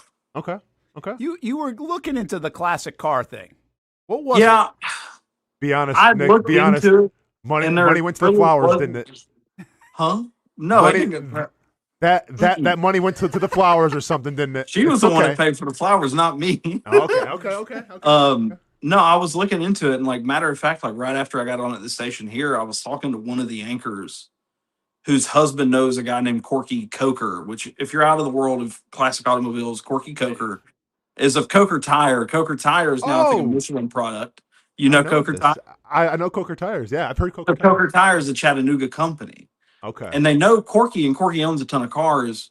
And her husband was like trying to call around and figure out like maybe there's something, but like nobody will do that. Where like you could drive it off and like rent it and have it for the day. Obviously, because if it's in shape and if you want me to be a nerd, numbers matching and all sorts of stuff, like it goes from being $30,000 car to a six-figure, maybe more if you know. But no, unfortunately, so it's just going to be her car. And plus, like evidently her dress has a ton of glitter. I'm not paying a cleaning fee. And I'm not dealing with them problems the next morning at 11 o'clock when we're driving to Atlanta to fly out to Canada. Yeah. I don't want them problems. That's the next part of this. Well, he's headed to Canada in December to Banff. Well, yeah, for sure. But we gotta keep it on the wedding real quick. So what you're apparently okay, so your future wife will be wearing glitter and like I assume a white dress. Are we rocking like the home black? Are we going with a white away? What do you be wearing there? What is your color scheme? Give me blue for -200. That bet won't cash, brother. It's cream or tan. All right. Had a baby. All right. All on suit. So she Going picked with it. the She way. wanted it. Yeah. She picked it. She wanted it. Okay. Yeah. Yep. And I like it. I happy mean, I wife. was able to find a suit for a decent price and get it done. So Now, Nick. One last question, then we'll get to Canada. Are the in-laws helping cover some of these expenses because that's traditional now? Her father's a godsend. Nice. There we go. Yep. Love the man. So He won't probably see it. He's got a bottle of whiskey sitting around here somewhere for him. Nice. That's There my you go. gift to her. Yep. Ain't it- Hey, you might ain't want none to of the at least in-laws. send the part where you just called your father-in-law a godsend. That will do wonders for the next 25 years at least. You got yourself in there now. So Yep. make sure you send that part and just watch that 3-second clip. So Banff is next. Yep. What are we, swimming with polar bears? Or what? I wish everything seems to be closed. It's thunder. It's no, well, like even the winter activities in the middle of winter are closed. It's like we're in this weird gray period in between everything where it's like, so there's an ice fields parkway expedition kind of drive thing you can do. It's closed. We wanted to do snow tubing. It's booked up or it's closed. All of this kind of happened and we were like, well, this is a kind of terrible time to go. Yeah. But at the same time, well, we've already booked everything, the money saved. We're still going to go and go have fun because Banff has still got a ton of like Christmas stuff and other things that are still open and available that we can do anyways. Well, there's the scenery in general. It's a beautiful place. Everybody says. By What's the way, the temperature going to be? I'm stunned actually at the temperature. I'm just looking it up. It's not 30 terrible. degrees right now. You love it. Kill that ozone. Come on. Wow. Look at We'll next take Saturday. that. You really If are you're looking just at the Weather global Channel, look at next Whoa, Saturday. what else would you call it, Brent? It's December, man. No, it's 48 here this morning, It's so I didn't feel December, that. dude. It says next Saturday it'll be 8 degrees Fahrenheit. Next Saturday? That's now we're high back. and Yeah. How long you going negative one is the low. So we fly out Monday and we get to Calgary Monday night. We're in Banff Tuesday through Saturday night. for? Okay, so you got one of those. So we'll drive out on the coldest day to Calgary and then fly back on a red eye Good God. Saturday night at like midnight. Man, dude, I'm not mad at it because I feel like if a marriage can withstand that, you guys are good. I mean, those sub-zero temperatures and snow and, I mean, I don't know what kind of activities you'll be doing. We'll see once again, You'll right? be telling the kids someday, be like, our marriage got off to a freezing cold start. Yeah, without a doubt. Yeah. It was ice cold. Dude, Man. I love it. Like put it through the gauntlet right away. Don't wait 2 years when you're purchasing a new house and you know, are we going to combine bank accounts? Nah, let's go to Banff in the middle of the winter and let's see what our marriage is made out of. I appreciate it, Nick. That's good. So a couple more thoughts. Actually, let's do this. We're going to take a timeout. Can you hang on? Got to get a break in. And then we come back. I do want to ask you what you're doing now. What station? What are you doing at the station? Also, got to check in on the Vols. Oh, boy. Oh, boy. Okay. That is still on the way when we come back. Brent and Austen Show. Hanging out with Nick in the daytime. About to get married on Sunday. It's Jason Hamby's birthday. We're just celebrating around here. Jags are in first place. You got anything going on? Hey, here, I can celebrate this. Giannis, it's a calf strain. I saw no that. Achilles. 2 weeks. 2 weeks he's getting traded. All right, we're good. Welcome back. Welcome back, Giannis. We will be right back. Choose your own adventure. It's not just a saying, but a way of life here at Cycles of Jacksonville. And whether it's 2 wheels or 4 wheels, at Cycles of Jacksonville, a great adventure awaits. With brands like Honda, Vespa, Segway, and Triumph, Cycles of Jacksonville has you covered with their inventory featuring a 60,000 square foot building. If 4 wheels is more your thing, check out the largest selection of Honda Talons in the entire county.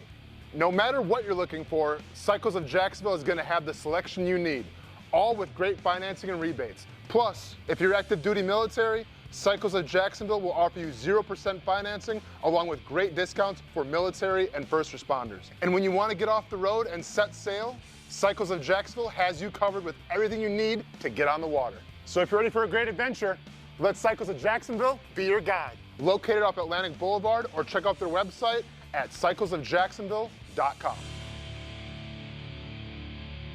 How do we make Mason's famous lobster rolls? It's simple. We get up before dawn, head into the open waters of Maine, haul in our traps by hand, and send only the best straight to our restaurants, where we add warm butter or chilled mayo with a squeeze of lemon and pile it on a toasted split-top roll, just like it's been done for nearly a century. That's the recipe for Mason's famous lobster rolls. Thanks for meeting me here. You okay? You're my only lawyer friend, and I need your professional opinion. Okay. You see that brand new Hyundai Tucson out there? Yeah. That's all I paid for it. Do you know what you want? Yeah. I think I do. Enjoy your new car. Thanks, bye-bye. Deal so right, it almost feels wrong. The Hyundai Getaway Sales Event. Lease a Hyundai Tucson for $259 a month, or get 2.99% APR, or get $1,750 bonus cash. Hurry in.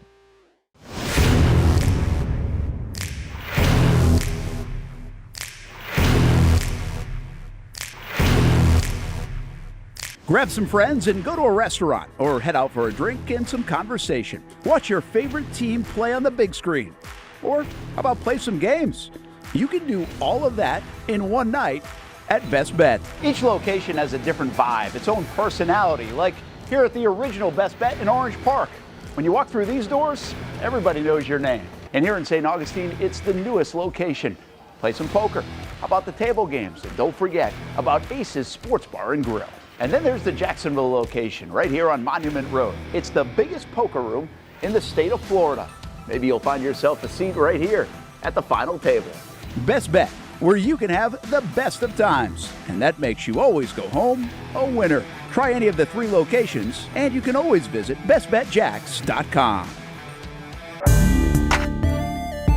Year 2 is in the books for the Jacksonville Armada women's under-23 squad, taking another step forward in the Women's Premier Soccer League. Under the guidance of head coach David Goff, the girls in blue went undefeated at home for a second straight season, including a dramatic draw in the opener. And they've left it to the death. Unbelievable stuff. And a late winner to end the season at home. Headed on. Here's a chance. Gianna Ramirez brings it down, still alive, takes a shot, and into the back of the net. After fielding a younger roster in 2025 with talent from all across Northeast Florida, the future is bright for the Armada women's team.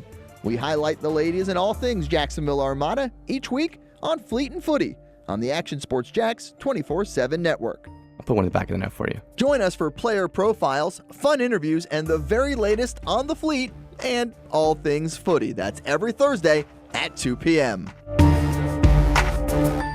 Burgers or breakfast, you can get it all at Whataburger. Try something new on the menu or an all-time favorite like the Whataburger Patty Melt. And now you can have breakfast here at Whataburger 12 hours a day, 11 p.m. until 11 a.m. Menu items like the bacon taquito, sausage taquito, honey butter chicken biscuit. Whether you work the late night shift, just want a snack early in the morning to get your day started, or a little pick-me-up late in the morning, 12 hours a day, breakfast served, 11 p.m. until 11 a.m. A dozen locations in Jacksonville. You can order pickup or delivery and download the Whataburger app. New rewards members get free Whataburger items when placing their first online order. Just download the app. And for us coffee drinkers, Whataburger has all new hot coffee and iced coffee too. Satisfy that coffee craving at Whataburger 24/7, and it comes in a variety of flavors. Burgers, breakfast, coffee, and so much more. Whataburger, just like you like it. Welcome back to the Brent and Austen Show, streaming on the Action Sports Jacks 24/7 network. Oh, I want to go. I'm leaving on Monday. That looks pretty legit. I'm leaving. You know, it's very interesting here, Nick. This that's beautiful right there, and that actually is worth going in December to see, because it's probably beautiful in the summer, which I've seen pictures of Banff, and it is, but. To me, that's like the holiday spirit. That's awesome. That's like sign me up. Christmas town right there, man. Absolutely. Like it could be Colorado or it could be Banff. Like it doesn't. It looks. Do you guys do you ski or snowboard or anything, Nick, or not? We were gonna do like a ski thing. Yeah. Yeah. And I was for it, but then Aaron was like, I don't exactly know, because like I don't want to throw my back out because her lower back's kind of like tricky. Okay. I was like, fine. I won't put you through that. So we're probably not going to do that this time. But it's beautiful. I think it would be better suited for you, Brent, to go in the springtime. The hotel we're staying at the last night, the Fairmont. I think from what I've read, supposedly the golf course there is one of, quote unquote, the best in the world, or the prettiest in the world, at least at Fairmont. So if you ever go to the Fairmont. Check that out. I will tell you this. There's actually a small chance. Small, I think, at this point. We'd end up in Banff at some time this summer. Really? As one of the trips. Okay. Or a trip that we take. Possibility. It's been like on the radar a little bit, but I doubt we end up there. But Take some notes on that golf course, okay? I'll ask you some questions.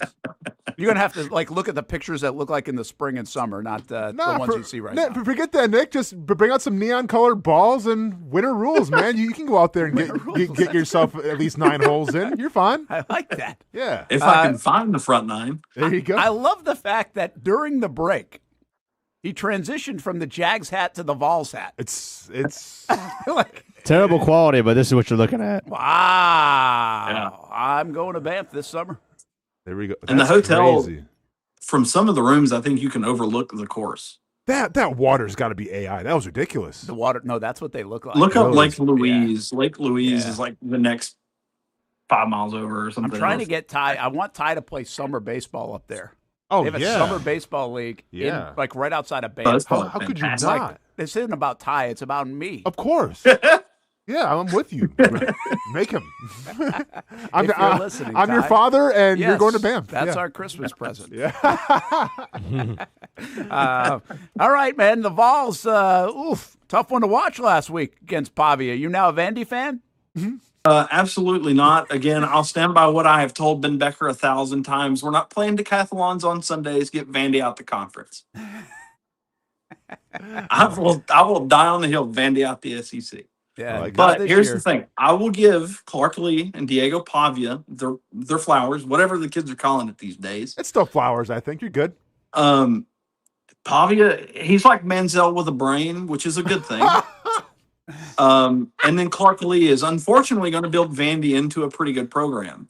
Because I don't know if you guys watched the Any Given Saturday, the Netflix thing. It's like he's building Vandy as a former player and alum with the guy he grew up that watched Vandy be the laughing stock of college football till UMass came through. And he's building that program into something. Like, he's there for the long term. Like, he didn't have to sign that contract to know he was going to be there.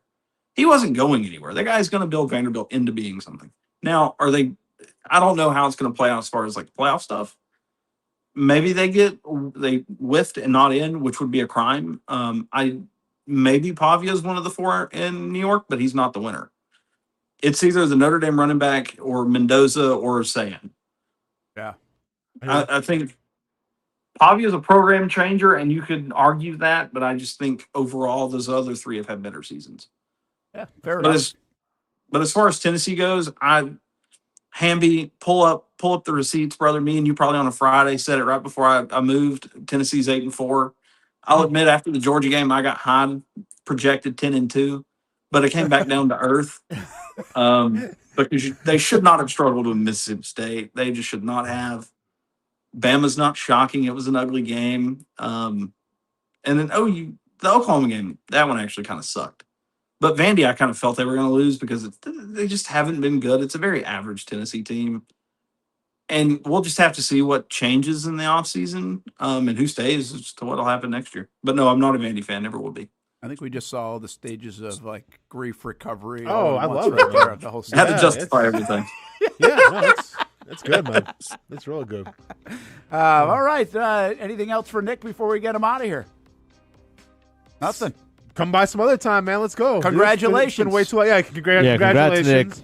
Nick. I appreciate it. I do have one thing of note, and this is for Austin. So the new place I'm working at, it's a TV station we're hubs, so sometimes we'll talk to Pittsburgh, which does our Fox side of Master Control. Okay.